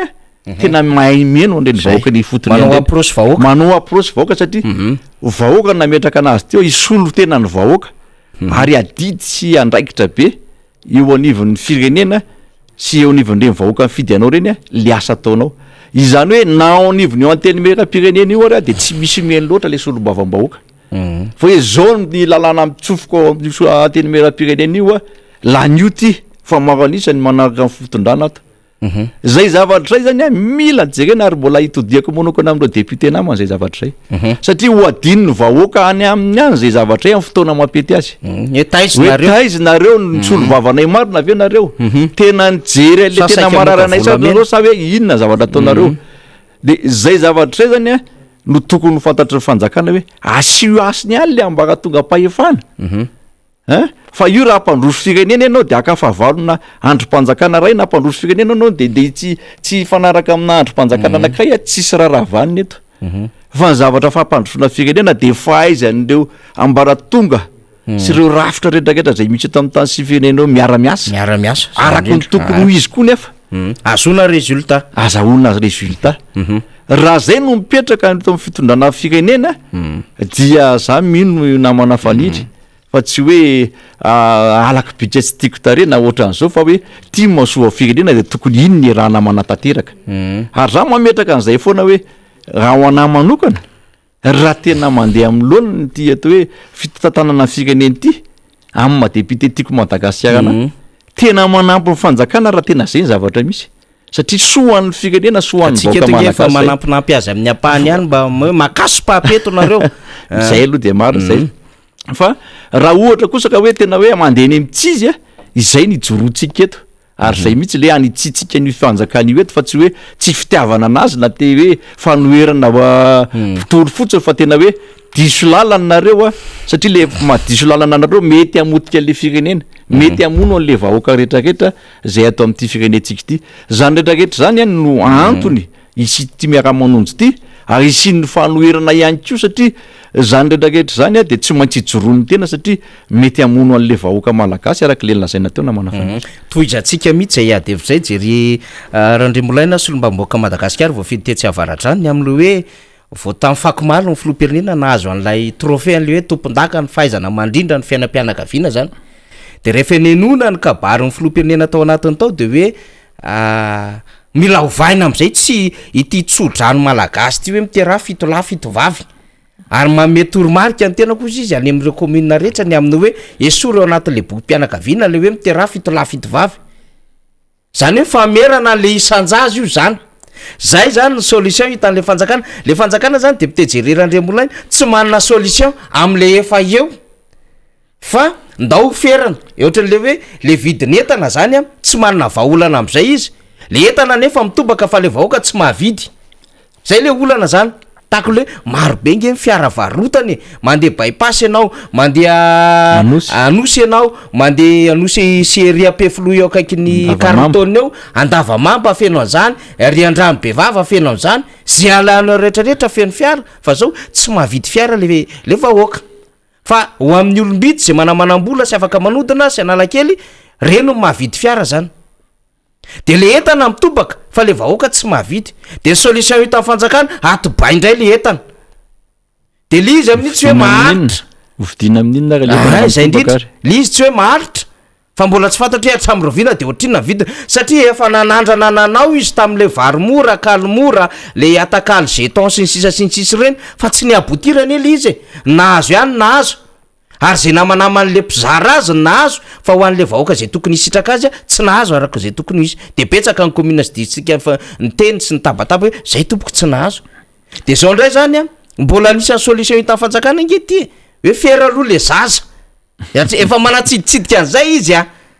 zay angamba ny antony iny hoe trophée no menazy fanelam-pianakaviana de zao nresahantsika ary député Jery Randrimolaina am'ty raha manko ty satria anareo manko a le mpitondra fanjakana zany mba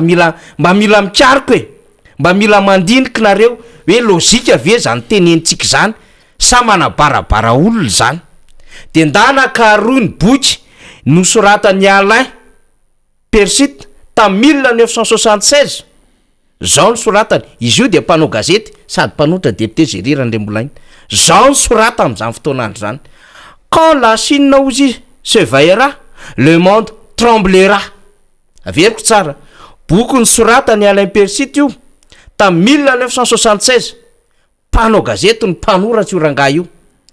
tamin'ny 1976 ataontsika hoe 5 taona lasa quand la Chine s'éveillera le monde tremblera azonao dika kely amin'ny teny gasy zay azafady rehefa taitra ny sinoa de angorory sy angovotry zao tontolo zao inona ny resahany i Alain Percy tam'zany fa tsy hoe Alain Ratsimbazafa fa mbola ho avy izy fa misy zava-dehibe koa resahany député Alain Ratsimbazafa ao am'ty resaka trosatrosa ty fa inona ny resahany Alain Percy tam'zany ny fahamaron'ny olona nefa nampiomaniny tam'zany fa lasa ho force économique angezabe io de inona ny zavatra nitranga taty aorina maro ny vahoaka tany Chine de natanjaka ny ekonomia ny sinoa am'izao fotoana zao de le firenena manana vahoaka matanjaka zany député Jerry Randrembolaina tafita daholo am'izao fotoana zao Chine, États-Unis, Russie, Brésil, Inde reo matanjaka ho raisitsika fotsiny zao ohatra Inde, Brésil, Russie ao anatin'ilay BRICS misy any Afrique du Sud ao na South Afrique fa États-Unis zany tsy ao anatin'izay i Chine tsy ao anatin'izay satria ny eritreritra zareo hoe rehefa manana vahoaka satria ny vahoaka ny olona no arena de io no afaka manodina ny toekarena fa rehefa mijery an'le fitondram-panjakana zany tsika am'le microvision le tsy mitsinjo lavitra de ozy hoe ferony zaza teraka fa raha nanana an'le vision izy le macrovision de ozy izy hoe tsy mampaninona mihitsy ny olona teraka sy ny zaza teraka satria ho lasa force angezabe io itombo ny isan'ny vahoaka ary afaka manodina ny toekarena eto Madagasikara kinona ny problème atsika zany zay rehetra le atsika ianao peut-être Madagasikara député Jerry Randrembolaina mbola mahita tany midadasika mbola misy tsy voavoly mbola misy amina tapitrisa maro ny hektara tany amina hektara maromaro tsy voavoly mbola misy toerana malalaka azo anaovana exploitena tsara hitsandrahana arena ao anaty itsika manana ranomasina manana tany manana arena ambonin'ny tany ny resaka ala sy ny sisa azotsika trandrahana tsara misy olona afaka mamokatra mamboly eto sy ny karazana de solution hitan'le fitondram-panjakana indray hitan'le tompon-daka amin'ny resaka fandrindrana de hoe ferony zaza teraka nefa zany mampiroborobo ny olona am'le vision lavitra be le mitsinjo lavitra hoe tsy zany ny problème de toute façon malalaka ny taninao fa hoe aiza le tosika avany le fitondram-panjakana de nisy fotoana moa ndray mandeha zay le tale généraly anivon'ny fiadinan'ny republika ny hoe aza manantena fitondram-panjakany hiasa ikarakara ny fiainanareo zany de inona ary ty nefa vo tamitapabola ny Rina Rabe Mananjara teto namaky ny kabary nataon'ny Nigrantes lay filohan'ny firenena mpikambana hoe le monde doit se réveiller mila mifo zao tontolo zao mitovitovy an'le soratany Alain Percy teny zany rehetrarehetra zany hoe rehefa taitra ny sinoa de angovotra ary iorory zao tontolo zao satria izy manana vahoaka paritaka amina miliara ingeny azy de ny atsika am'le fito amby roapolo tapitrisa kely fezo kely aloha alamino kely aloha nefa le filoha zany le fitondram-panjakana tsy manana vahaolana député Jerry Randrembolaina ho ana manokana tsy hoe ny famerana anisan'ny zaza teraka no fezina fa ny tokony famezana asa ny vahoaka malagasy no atao bida be ary famoronana asa sy ny famoronana asa satria zay tena de davy vahoaka malagasy ary io any ambanivohitra any tsy voafenao zany ny atao hoe fandridram-peterahana sy ndraidraketra satria tsy mety amin'izao any ambanivohitra zay zavatra zay na ny eto andrenivohitra koa raha misy tsy resinao lahatra am'zany mihitsy fa ny azy de hoe zao ihany mety aminay de aloha zay andeha am'izao fa izay rehetraketra zay no mila jerena zany ao anatin'ny atao hoe ty firenentsika ty ny fampandrosoana firenena zany dia tsy hoe zay eritreritro na hoe zay metimety amin'ny fivoriana zay atao ato na metimety amin'ny namako fa tena hoe mety amin'ny business namako na mety zay rehetraketra fa tena hoe inona marina ny tena mety hampandrosoana ty fireneny ty ary ny afahana manao an'izay nefa dia ny fahaizana miaino ny fahaizana mijery le marary an'le olona rehetraketra de zay zavatra zay no afahana mampandroso an'le firenena fa io tsy hoe fototrafitra asa taonao iarany tanàna rehetraketra io de tonga amin'ny fividiana de reo zava-bitanay aizany ianareo fa le vahoaka malagasy 150 mètres izy zao any atsimo androany de CSB zany hoe le zavatra tokony tokana an'le gouverneur sy le ministre ny fahasalambamoaka izy ndray zany zao nitokana azy any ataontsika parenthèse anazy moa zay anazy tsy hidirantsika lalina be zay namana fanitry fa ny zavatra tanjovarantsika fotsiny de hoe ahoana ny afahana manarina ty fireneny ty ahoana ny afahana an'reto mamavotra ty fireneny ty satria raha ny zavatra misy am'izao fotoana zao de tena tsy ho tafavoaka tsika vahoaka malagasy. Ny olana am'ire foto-javitra asa mitsangana rehetrarehetra reny de hoe ao atao inona ary izy ireny, iza ny ampiasan'izy ireny, amanaovana inona izy ireny. Raha nangana bildina be deabe tsy hakanao nefa tsisy vidy io ary tsisy alofo atrano, tsisy alofo atrano. Am'izao tsika miteny zao be deabe ny olona manofo atrano, tsy tonga amin'ny farany volana de miala atao izy tsy fantatry le tompotrano akory. Ery Tsy Andavamamba, voalohany le ofo atrano zany. deputé Jerry, ery Andavamamba, lalana makany miazo an la réunion kely iny, isan'andro ao ambadiky ny anesy gaga mihitsy ianao mahita olona mitangorona. Inona le tangorona? Brokateurana entana efa fako no tangoronana. Telefona kely, visivisy kely, resaka fil, câble,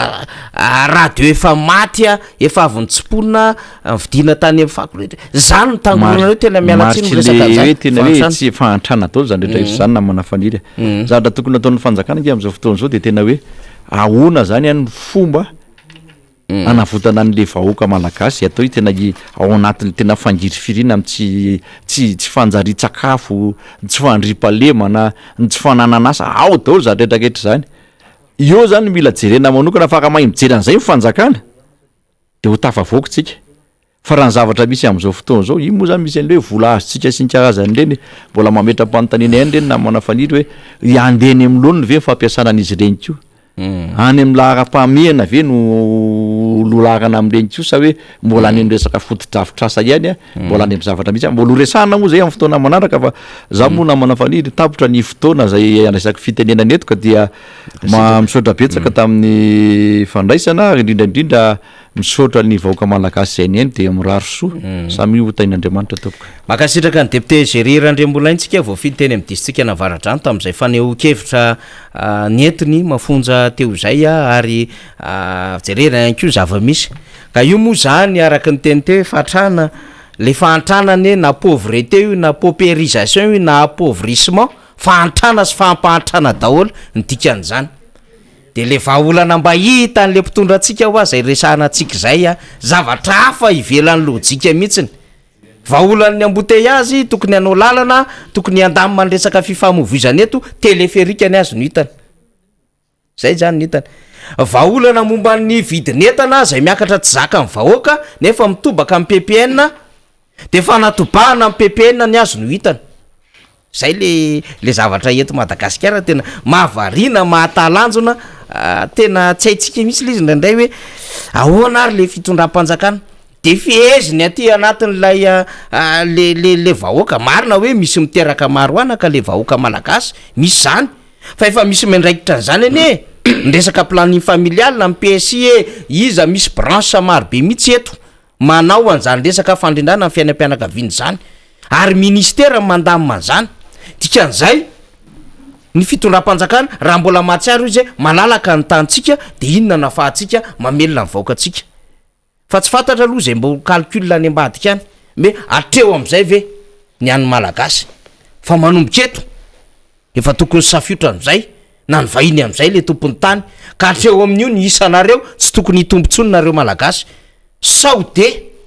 any le calcul lafafa tsy fantatsika zany rehetrarehetra zany fa zany mahatonga atsika miaya, mahatonga atsika sahiran-tsaina mihitsy ny am'izao fotoana zao hoe mampalahelo le firenena de any moa zany rehefa mantra le vahoaka malagasy sahirana le firenena, sahirana am'lay sakafo hoanina sy ny fanafody sy ny fahasalamana sy ny rehetra sy ny fampianarana fa mahantra izy amin'ny arena ao anatiny. Zay manko samihafa mila vahantsika zay.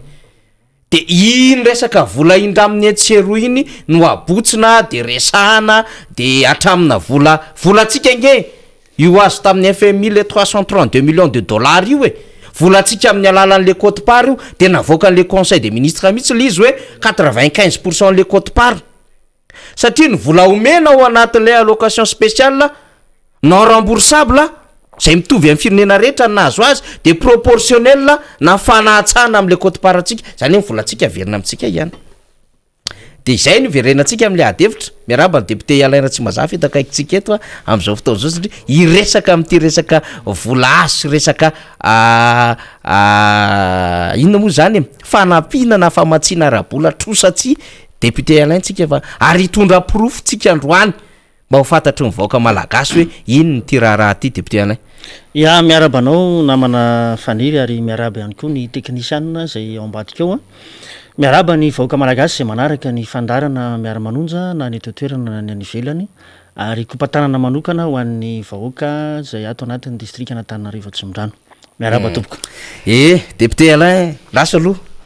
nanao no fijerinao le embouteillage teo satria fampiantso ihany tsika teo tena taraiky tany amin'ny tany maizy azy tany nefa efa niala adiny ray sasany meloa mihitsy ny tena grave le embouteillage. Tena enzana tokoa aloha raha ny embouteillage androany zay nitranga tany amin'ny lalan'ny bypass iny satria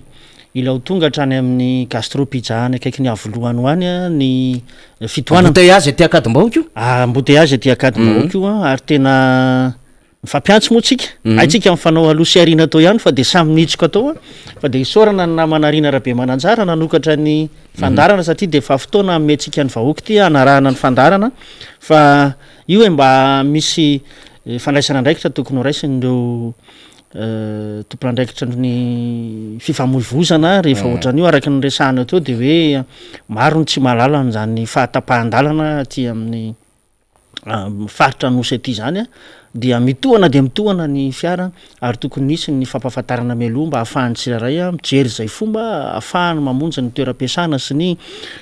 fotoana rehetra zay iantsorohana sy ale amin'ny andro anankiray iny. Ya député Alain tsika isafidy mihitsy androany miaraka aminao hoe satria ianao tena mieux placé hiresaka amin'izay no moa betraika efa avy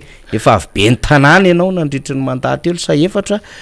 dia zay ianao vao solombavam-bahoaka de solombavam-bahoaka tena mandinika ary mahita an'le zava-misy mihitsy iainanao anatin'izao raharaha zao de naka fotoantsika satria le fanjakana moa zany teny raha mbola mitrosa tsika na oviana tsy ho tafavoaka de trosa foana resahana de zay ny antony mahatonga ndao aka fotoana mihitsy ny aloha iresaka hoe tataky ny ahoany zany trosa zay fa azo ny fitondram-panjakana zany ary mba ho tsara ho fantatry ny vahoaka ny ao ambadiky n'izany trosa zany hoe inona ny endriky lay trosa atao ohatrinona lay trosa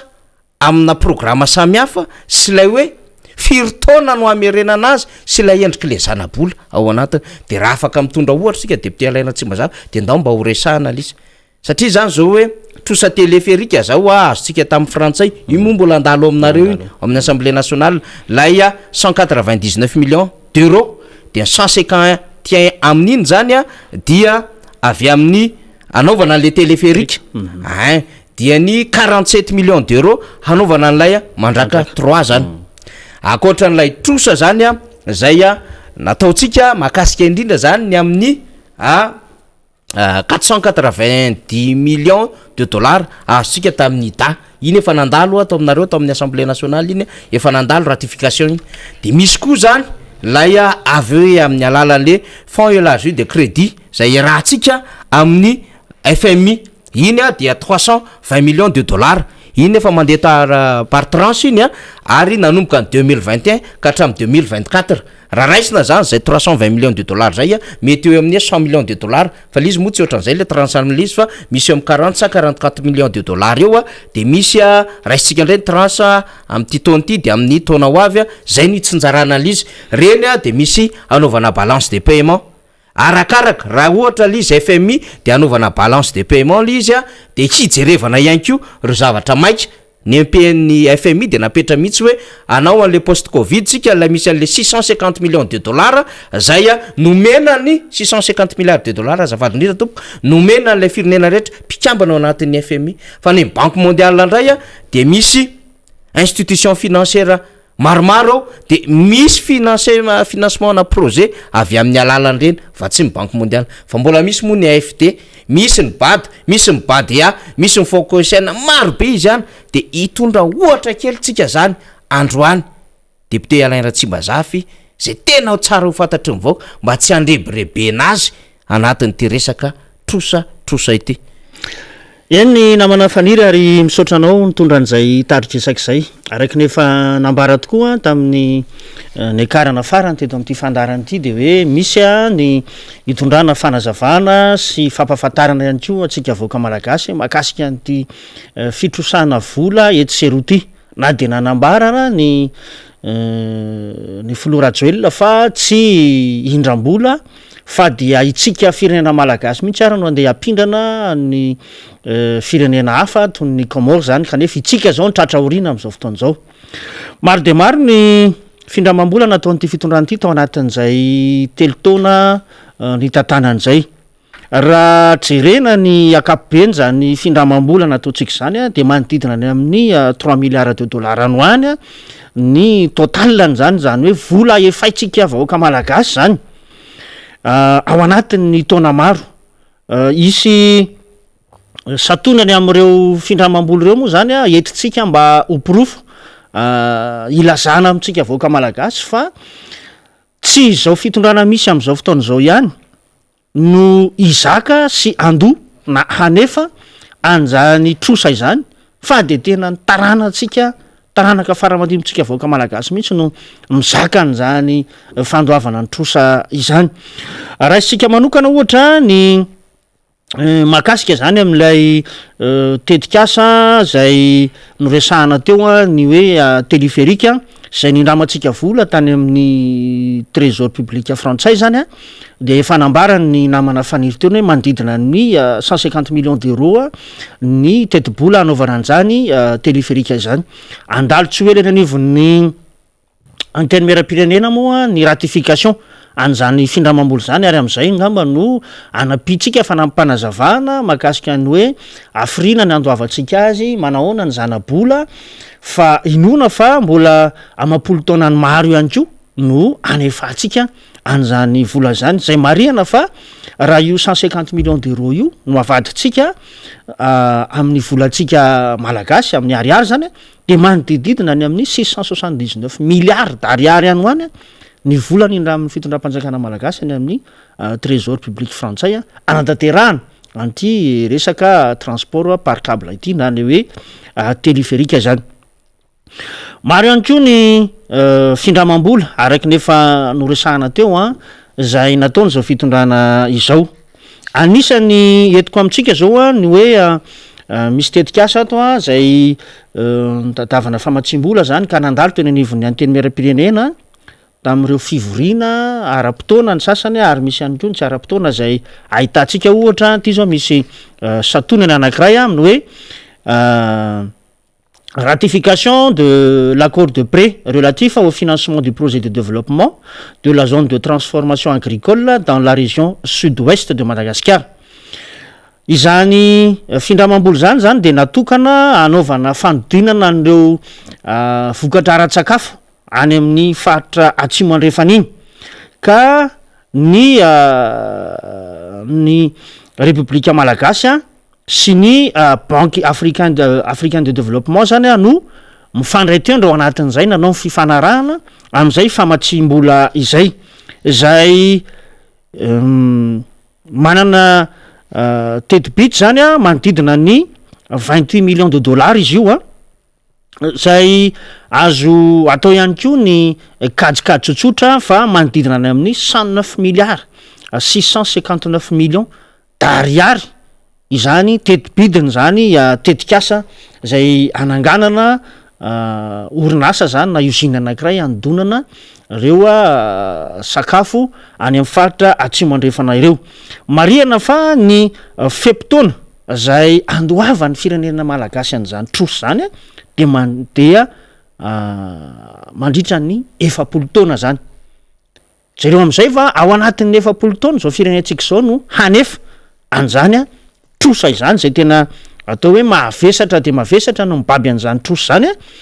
raha ny hatrany amin'ny zafikelitsika na hatrany amin'ny zafindoalikitsika ary angamba de mbola izaka an'izay fandoavana ny trosa izay. Misy ihany koa zany nandalo teny anivon'ny anteny miaram-pirenena ohatra ny accord de prêt relatif au financement du projet d'appui à la connectivité des transports na ny PACT moa zany no abréviation an'izay tetikasa zay nataon'ny fitondram-panjakana malagasy ihany koa miaraka amin'ny association internationale pour le développement na NIDA zany. Ny famatsim-bola amin'io ndray dia 102 millions de DS na 140 millions de dollars na ataontsika amin'ny ariary a dia manodidina ny 518 milliards 145 millions 600 mille ariary 518 milliards anyhoany zany a ny valeuran'zay trosa nataontsika zay de eto ihany koa zany de ambara amitsika efa hoe ny fempotoana andoavan'ny firenena malagasy an'zany trosa zany a de manodidina ny 7 taona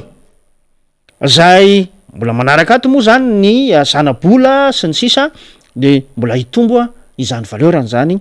vola indramon'zany eo zany a satonany anakiroa zay omeko atsika zay ary ny fahatelo zay tandrifa etiko moa am'izao fotoan'zao a de misy ihany koa zany a ny ratification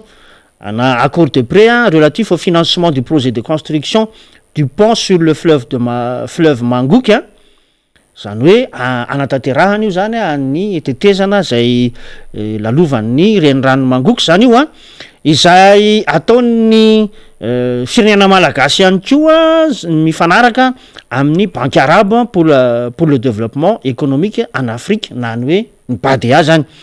ny teti-bola indramitsika indray amin'izy io a dia manodidina ny 20 millions de dollars ka raha ataontsika amin'ny ariary zany zay de manodidina ny 72 milliards 249 millions d'ariary any a ny tetibidiny zany tetezana zay atao any Mangoky zany ny fempotoana andoavantsika azy ndray a dia mandritra ny 20 taona satonany ireo findramam-bola zay nataontsika zay nankatoavina teny anivon'ny anteny miaram-pirenena izay ny tany saiko zay fa raha jerena ireo findramam-bola hafa akoatran'ireo zany a araky ny efa nambarako teo raha ny total ny findramam-bola zay nataontsika raha natao nikajikajy de manodidina ny 3 milliards de dollars ny findramam-bola nataon'zao fitondran'zao ny fanontaniana mipetraka de ny hoe ny fitondram-panjakana ifandimby eo zany dia izaka sy baby an'izay fanefana ny trosa zay ataon'zao fitondran'zao kanefa izao fitondran'zao no ny lokaloka fa tsy indram-bola fa hampindram-bola anjaratsika vahoaka no mandinika ny hoe ahoana marina ny mahakasika an'zany fitantanana nyty fireneny ty fa tena mibaby trosa tsy roa matany ity firenentsika ty raha ijeritsika ny mahakasika indray amin'ny hoe inona ny fomba fanatanterahana na ny fampiarany fanjakana ny amin'ny ny teti-bolam-panjakana zany tsy ho ela tokoa moa dia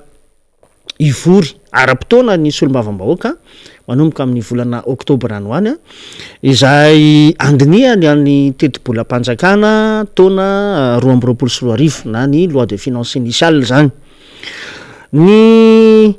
tsara homareny anefa ity ampiandohana manoloana an'izay fandiniana ny teti-bolam-panjakana zay de milaza miara mahita angambontsika menakavy a fa matetika ny zavatra tanterahany zao fitondram-panjakana zao a dia maro ny tetikasa zay tsy voafaritra na tsy voalaza ao anatin'ny teti-bolam-panjakana akory fa loharanom-bola zay mampametra-panontaniana raha ny sasany hoe ahoana sy ahoana marina ny fomba nazahoanan'ireny volo reny a sy ny fomba amerenana azy raha nytrosaina sa no don izy reny a raha tsy teny a zao ohatra hoe zany teti-bola nanamboarana ny kianja mibarea zany inge ka tsy voalaza ao anatin'ny teti-bolam-panjakana fanontaniana zany hoe aiza no nazahotsika vola nandaterahana an'ireny fotodrafitrasa lehibe reny raha tsy diso a de manodidina ny 60 millions d'euros ny nandaterahana n'io kianja mibarea io misy koa ny tetikasa raisiko manokana zao ty indray de anisan'ny voalaza ao anatin'ny teti-bolam-panjakana saingy mbola tiadavana mpamatsy vola de tafiditra ao anatin'zany ny hoe tetikasa flyover etsy anosy zato a sy mifaritra andotam-pianaka iny hatramitsika am'teny zao moa de raha malala fa tsy mbola nirosa ny fantanterahana ny asa ny fitondram-panjakana kanefa dia efa voasoratra tao anatin'ny PGE na ny programme général de l'État taona 2024 ary voasoratra ihany koa ao anatin'ny teti-bolam-panjakana zay raisitsika ambongady moa zany ao anatin'le antsona hoe plan Marshall izay nanokanana vola zany a manodidina ny 1043 milliard d'ariary zany tetikasy zany ary ao anatin'io plan marshal io a tafiditra ao anatin'io a ity flyover ao anosy zato a sy ery dotam-pianaka aty ka reo zany zavatra rehetrarehetra zany a dia mampametra mpanontaniana antsika hoentina ho aiza marina ity firenentsika ty akoatr'ireo de tsara ihany ny manamarika fa izao fitondrany zao ihany ko mbola mitady mpamatsy vola ny tetikasa tana masoandro raha araky ny loharanom-baovao voaray moa zany a dia manodidina ny 37 milliards de dollars any no tetibidiny zany tetikasa tana masoandro zany ny fanontaniana de hoe manoloana n'ireo trosa mavesatra de mavesatra efa zogainy ny vahoaka malagasy am'izao fotoana zao ve dia mbola hitady ihany tsika alohan'anambola andeha hitrosa ihany tsika antanteraka an'izany tetikasa tana masoandro zany tsy ny tetikasa no ratsy fa ny tia natongavana de ny hoe mandalo fotoatsarotra ny firenentsika ary ao anatin'izay fandalovana ny fotoatsarotra zay dia tokony hijery ny lahara-pahamehana aloha ny fitondrana mba hahafahan'ilay vahoaka malagasy a miary mba ampienany zay mety hotrosa ho tadiaviny etseroa fa mba ny loharano-karenantsika malagasy ny andeha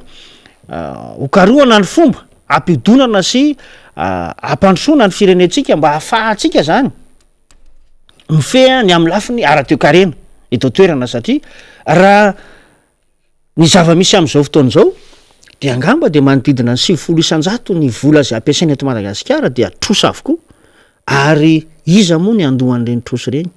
itsika vahoaka malagasy ihany mampalahelo de mampalahelo tokoa raha ny zavatra iainantsika am'izao fotoana zao ary izay no mahatonga anay sombavam-bahoaka zay anisany hoe manara-maso ny asan'ny gouvernemanta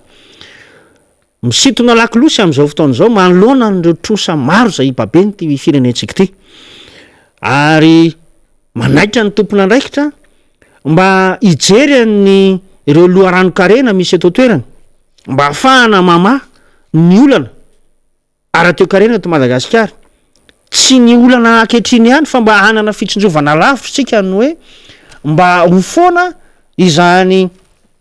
fahasairanany zany eto Madagasikara inona ny fomba ahafahana manao an'izay ahoana ny ahafahany vahoaka malagasy mandray anjara amin'ny lafiny ara-teokarena ary ahoana ny hanomezana azy tosika am'izao vampitoatsarotra zay lalovany zao fa ny fahitana azy a de atao variana amin'ny ahitraitra sy rendrarendra ny fitondram-panjakana ka ilay vahoaka madinika de tena miaina ao anatin'izay hoe olana sy tebiteby isan'andro zay namana faneza zava-dehibe nisy nitondrany député Alain Ratsimbazafy am'izay hoe santuinany le hoe ratification zany de tsara fatatsika hoe mandalo fakatoavana eny anivon'ny antenimera rotota de misy le antenimera pirenena de ny antenimera ndoolona zany nanomboka tany mijona 7 io daty io de misy décembre izay député décembre 7 zany hoe satria tany volana janoary 7 zao fitondrany zao no tafapetraka ara-dalàna tamin'ny alalan'lay investiture zany de tonga izy de nanomboka ny trosa izy le niteny taty amin'ny 24 zany hoe raha mbola hiaraka am'ireo tsika nahitrosa ovina tsy ho tafavoaka eto mihitsy nefa izy vao nandeha le session ordinaire voalohany taty amin'ny volana mesy jona taty de efa nitrosa izy le nresahany député Alain Ratsimbazafy de taty am'lay session ordinaire faharoa le session budgétaire taty amin'ny volana décembre de nitrosa izy de nandalo le ratification zany de santuina ny renomena antsika reny hoe misy 30 hatramina 70 taona no atao zany fa raha ity téléphérique aty moa zany fanazavana teknika meny député Nandrena Sostanslas na rastany député Alain Ratsimbazafy izy efa niteny hoe nandeha mivezivezy tany ivelany tany mikasika an'ity téléphérique ity ary efa nitaingina de mahalala tsara ohatra ny tany saleviny resahany teny hoe izy ity tena amatona ny amanjatona vao amorty ka rehefa mandeha io any amin'ny 70 taona de tsy maintsy atsahatra io aloha de amboarina mandritry ny 2 taona tsy latsaka ao anatin'ny ray volana anatin'ny herintaona koa io téléphérique io raha ny any velany resaka teknika mbola resantsika nambaran'ny député Stanislas de hoe mbola janona ray volany olo anaovana entretien fa akoatrin'izay tsy mandeha io téléférique io raha vao misy kotrobaratra tsy mandeha io téléférique io raha vao misy rivotra eny ambony eny zany tsy mandeha io téléférique io raha vao misy oranandro satria courant mandefa azy ary tena misy risque analoza be eny ambony eny ohatrin'ilay fiaramanidina ihany io rehefa mahazo altitude ambony ny fiaramanidina de rehefa tafiditra ao anatin'le misy an'le rivotra be sy le mikorotana be tsy voazavako ara teknika mola izy turbulence de miozongozony io dia eo zany le tsy maintsy maneho fanamariana ny pilote sy ny anina sy ireo mpanamory ara-balitra ny mba hoe mandalo amina zone na turbulence etra zao tsika dia apetrao tsara ny ceinture mila tontsika sy ny sisy ohatratra zany rehefa altitude ambony be zany maro be zavatra sedraina na mandalo ora na misy vorona manelingely eny ambony eny zany hoe risque be le téléférique amina lafiny teknika zany ary lay vola am'le hoe 40 000 personnes tadiavina par jour zany sy lay hoe koany de mbola lavitra de lavitra zay le hoe na anjato taona mahery ary raha ny teny député Rastany mbola tsy tafaveriny ity raha am'ty lafiny ity satria lay calcul zany le 151 millions d'euros ambony kokoa lay dollara député alaira tsy mazafy manodidina ny 679 milliards d'ariary ny 150 millions d'euros tompoko 3500 milliards de FMG zany zao raha kajiny na 4000 milliards de FMG de iny nefa rehefa mandeha le zanabola amin'iny miampy an'ilay taona de mitombo le izy mety ho tombo fois 10 io fois 20 fois tsy fantatra tsony na fois 100 mihitsy ary de zay le nyteniny député alaindra tsy mazafy te hoe ny taranantsika no ibaby azy nefa tsy zany no lara-pahamehana anatin'izao hoe situation de crise ho an'ny Madagasikara zao zay mihitsy namana faniry no nitsindriky teo no hoe mbola tsy mahay manavaka foana ny tena manahirana ny vahoaka ny fitondram-panjakana efa ny mariako zay tam'za niakatra teto tamin'ny farany tamin'ny andro zay nahatongava ny filoham-pirenena Andry Rajoelina ka nanao valandresaka teny tamin'ny mpanao gazety no hoe izy ndray no manontany hoe que demande le peuple zay ina moa zay satria anaty tambazotra tserasera tonga de naraka niny fahatongavany iny alantena mihitsy hoe tsy ninary ny tadiaviny vahoaka tadiaviny vahoaka de manontany azy mihitsy ny vahoaka hoe tena sakafo any eny tadiavinay fianarana fahasalamany tena mahavarina izy vahoaka andre matofoloa meo sakafo ny vahoaka meo asa ny olona jereo ny lafiny ty tsy fandripahalemana misy ato amin'ny tany sy ny firenena ty zay mahaory ny vahoaka malagasy fa tsy zany téléférique zany raha jerevantsika amafisiky foana zay hoe ny taxi be dimanjato range manahirana ny olona atao in'ny olona ny andeha am'zany hoe téléférique zany le izy ampiakariny zareo ndray au lieu de hoe satria ny tany Libye ny tany amina firenena any Turquie sy ny sisa na ny any ivelany mora be lay frais de transport zany indrindra ho ampianatra sy ny sisa ny antsika zany raha ny tokony izy raha tena hoe mahay le mpitondra dia io dimanjato io ny tadiavany zay fomba ampidinana an'io fa lasa omeny frais intermédiaire manko ny filazany zareo le izy le hoe eo anelanelan'ny taxi be sy ny taxi tena mahavarina ho le ina moa zany le fanapahan-kevitra raisin'ny fanjakana fa tena mampalahelo raha ny zavatra hitantsika am'izao fotoana zay hoentina ho aiza marina ary ty firenentsika ty raha izao zavatra hitantsika zao no hoe sady babena trosa no anaovana toy ny hoe andrana ve zany fitondrana ny firenena zany fa raha ny zavatra hita am'izao fotoana zao tsy mamaly ny olana ny vahoaka mihitsy ilay fomba fitantanana ndrara-pirenena tao amin'ny filakevitry ministre député Alaira tsy mazafy ny atsika mba mitona zay sy isaky ny larby misy filakevitry ministre mekely misy andrandray mijery an'le izy zany le fandrafetana le communication zany le communiqué le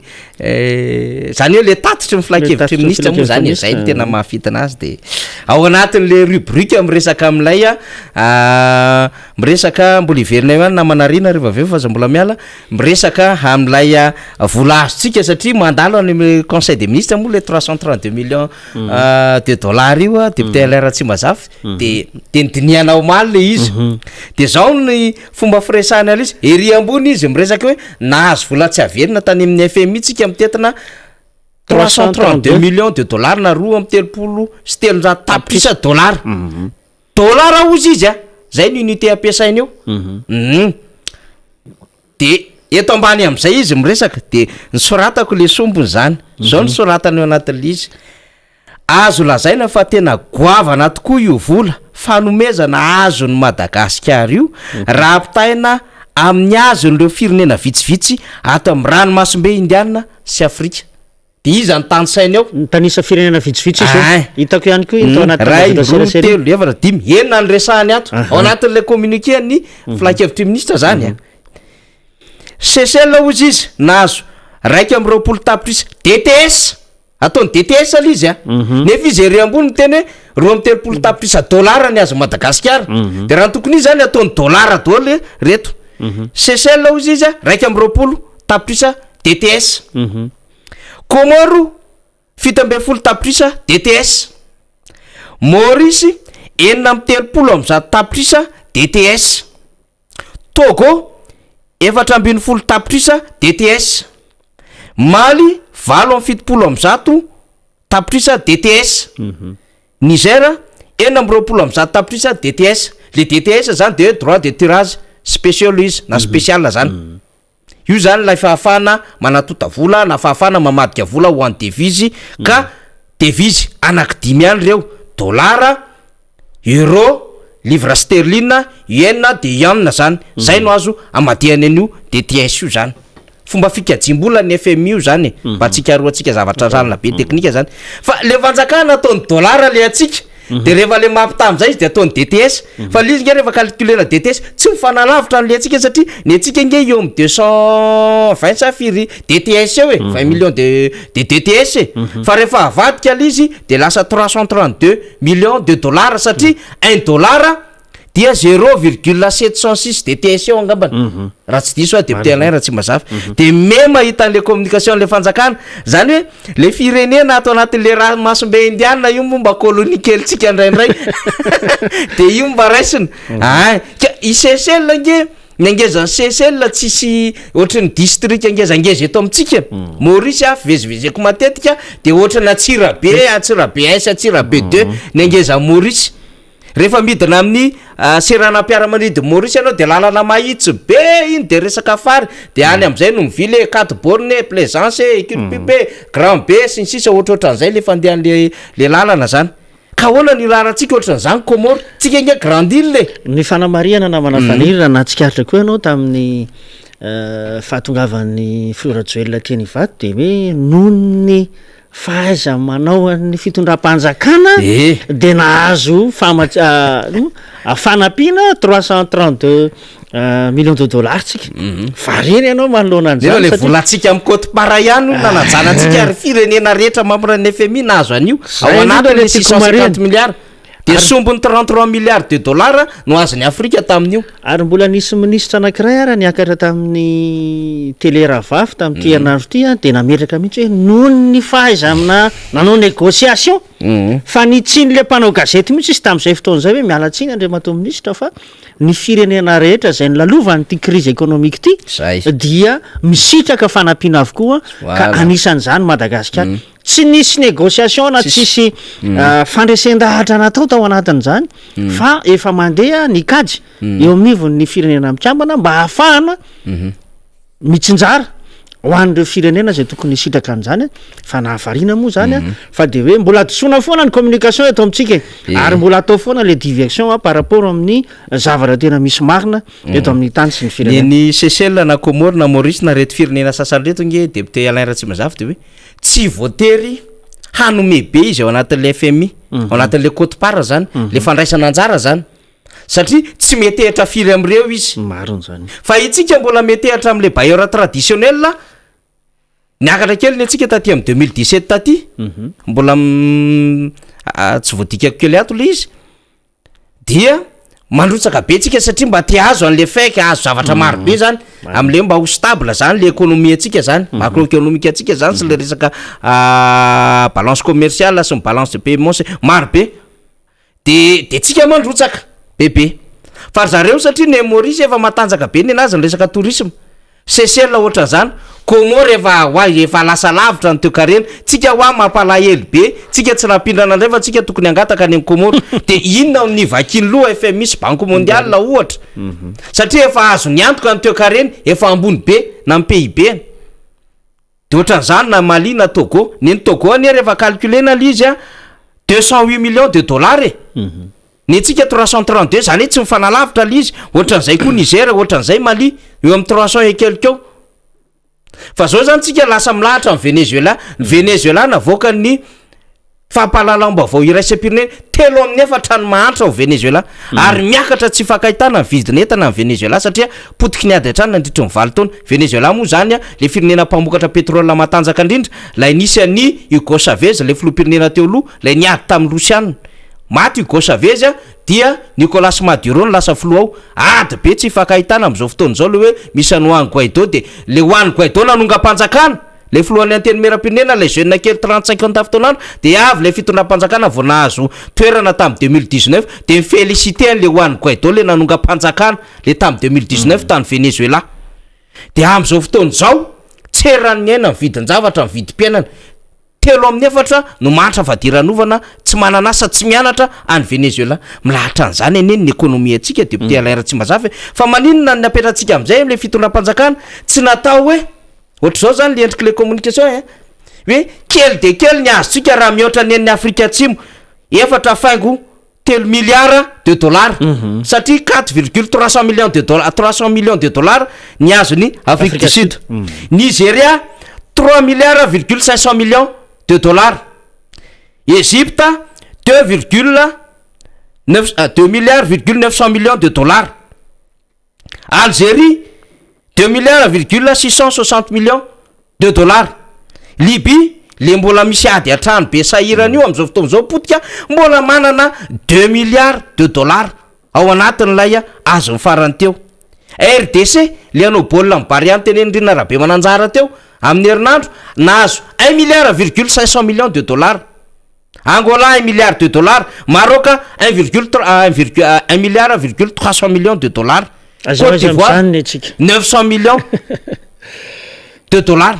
De tsika ty am'le 300 millions de mbo mizesta kely tsika am'le Seychelles sy Maurice sy Comore sy Togo sy Mali sy Niger. Mampalahelo le fitondram-panjakana député alaira tsy mazafy, zany ve le endriky lay hoe everin zareo fa tsisy intellectuel eto, everin zareo fa tsisy économiste, tsisy juriste, tsisy olona afaka andinika le zavatra soratana zarainjareo, de mampalahelo any le raha député alaira tsy mazafy. Zany moa ny zavatra misy ainantsika eto Madagasikara na mana faniry anisan'ny manahirana tokoa raha any anatina communiqué mpanjakana ohatran'ireny no ohatran'ny hoe mihevitra ny malagasy tsy ataka-javatra ve, fa de lalovina tokoa amin'ny fomba fiteny ny fomba fanomezam-baovao ao anatin'izany sitan'ny présidence izany. Ny amara-paranako n'izay fandraisam-pitenenako ngamba amin'ity andro an'ity satria efa somary lasa ihany koa ny fotoana, de mahakasika ny resaka fitantanam-bola mpanjakana eto amintsika. Ny tsanomariana amin'izao fotoana izao de ny hoe anisan'ny mitaraina ireo mpandraharaha anivon'ny université samihafa, anisan'izany teto Antananarivo zao de nanamarika amin'ny hoe anome 20 ny fanjakana mba amahana ny olan'izy ireo anefanany zany karama sy tamin'ny karama andreo mpandraharaha eny anivon'ny université Antananarivo izay. Ny tsara otsindrina de ny hoe efa voasoratra ao anatin'ny teti-bolam-panjakana ny tokony anefanany zany. Maninona no tsy tanterahana na tsy aloha araka ny tokony hoe isara-potoana izany vola ho an'ireo mpandraharaha ireo zany. Ny faharoa ihany koa de ny hoe anisan'ny tsikaritra ny nanefana ny karama amin'ireo mpandraharaha ireo tamin'ity taona 2021 ity zany dia vola manokana amin'ny université Antananarivo aloha no nanefana an'ireo karama zany zay voaloha tany aloha, fa amin'izao fotoana izao de fa aritra zany vola eo am-pelatana ny université zany raha ny loharanom-baovao fa miandry an'ilay subvention na ilay fanampiana avy amin'ny fanjakana mba iassurena zany amin'ny fandoavana karama manaraka nanomboka tamin'ity volana septambra ity sy ny ho avy zany hatramin'ny volana desambra. Ny fanontaniana zany am'izao fotoan'izao de ny hoe tena tsy manambola ve ty fitondram-panjakana ity, ka na de ny adidy sy andraikiny manoloana ny fampiarana ny teti-bolam-panjakana aza dia ny nitsy hojerena ny fanatanterahana azy. Raha tena tsy manambola ny fitondram-panjakana, ahoana nefa no mbola andehana ny reny tetikasa amina fotodrafitra asa samy hafy reny a zay hitatsika mahamay an'ny fitondram-panjakana am'izao fotoan'izao. Anjarantsika vahoaka ny mamaly a aneritreritra ny hoe inona ny tena marina makasika izao raharam-pirenena eto amin'ny tany sy ny firenena izao. Makasitraka makatelina atsika nanjotsy tapaka teto amin'ny fandarana Miara Manonja ary ankasitrahana akatelemantsika nanaraka hatramin'ny farany izany fandarana izany a. Mbola eo ny namana Rina Rabe Mananjara ametraka ny afatra faraparany amin'izay famaranana ny fandarana izay. Misaotra atsika rehetra tompoko. Dia isorana ihany koa ny député Alain Ratsimazafy nitondra izay famakafakana izay satria dia atao hoe tsy maintsy nyresahana foana ireny toejavatra ireny resaka tsy misy fironona verimberina foana zay fa fiainantsika mianakavy ka dia ambava homana ampo mieritreritra nentsika anakatonana ny fandarana amin'ny teny ray mitoraka ity de ny hoe resaka vola ny ozatra ny fiainana hita ny etsy fa tena sahirana tsy mihinan-kanina ny etsy ny karamany sasany atsy tsy voaloha ny tampikarama tsy voaloha kanefa any ambadimbadika any mba tsy tenenana toerana sy mba tsy tenenana hoe iza fa alao atsapatena zay any ambadimbadika any dia misy manao fety be fety be aroa ny aminy hoe arrozazy na inona aloha tsy teneniny etoko fa alao ry zareo zay matsapatena no matsapa an'izay fa dia misy any tsy mandray karama amin'izao fotoan'izao ohatra zao ny amin'ny hoe efa nytenenina teto misy orinasa mpanao lalana tsy mandray karama misy ny tontolon'ny université moa zany de efa io mandeha isan'andro ny fitakina etsy sy ro hoe ahoana ny volanay ahoana ny tamin'ny karamanay sy ny zoanay sy ny sisa mbola misy tsy voaloha ka dia ambava homana ampo mieritreritra samy misaina itsika mianakavy ao anatin'izay rehetrarehetra izay. Ny akoatran'izay moa zany dia mafisina ihany ny resaka hoe ny momba ny atsika ao ataon'ny RMDM ny Morondava izay rahampitso izy io rahampitso zoma eo ihany koa moa ny redynamisation ho an'ny tika Madagasikara efa naverimberina teto foana zay fa dia any Morondava indray zany aloha ny atao hoe masitsika amin'io rahampitso zoma io satria tena zava-dehibe tokoa izay atao hoe vaneho-kevitra ataon'ny RMDM izay efa ao anatin'ny fanoherana zany RMDM zany ary ilaina mihitsy ilay makany amin'ny faritra taoriana ny reny fehi-kevitra mivoaka teny amin'ny bypass reny mba isin'ny atao hoe fanamafisana ny izay zavatra rehetra efa nambara zany eo amin'ny ity tontolon'ny fanoherana ity toy izany ihany koa ny tika Madagasikara redynamisation satria izany tika Madagasikara zany dia atoko matanjaka atoko voasedra atoko manana foto-kevitra ary atoko mitondra fampandrosoana eo amin'ny firenena ty amin'ny fanoherana zao ny tika Madagasikara ary manao an'izany fanoherana izany satria raha mbola miteny hoe firenena demokratika i Madagasikara dia misy ny fanoherana ary ilaina izany fanoherana izany indrindra amin'izao fotoana iainantsika izao. Tapitra ny fandarantsika tamin'ity ndray mitoraka ity isaorana ianao naharitra hatramin'ny farany samy ho tain'Andriamanitra isika mianakavy veloma tompoko.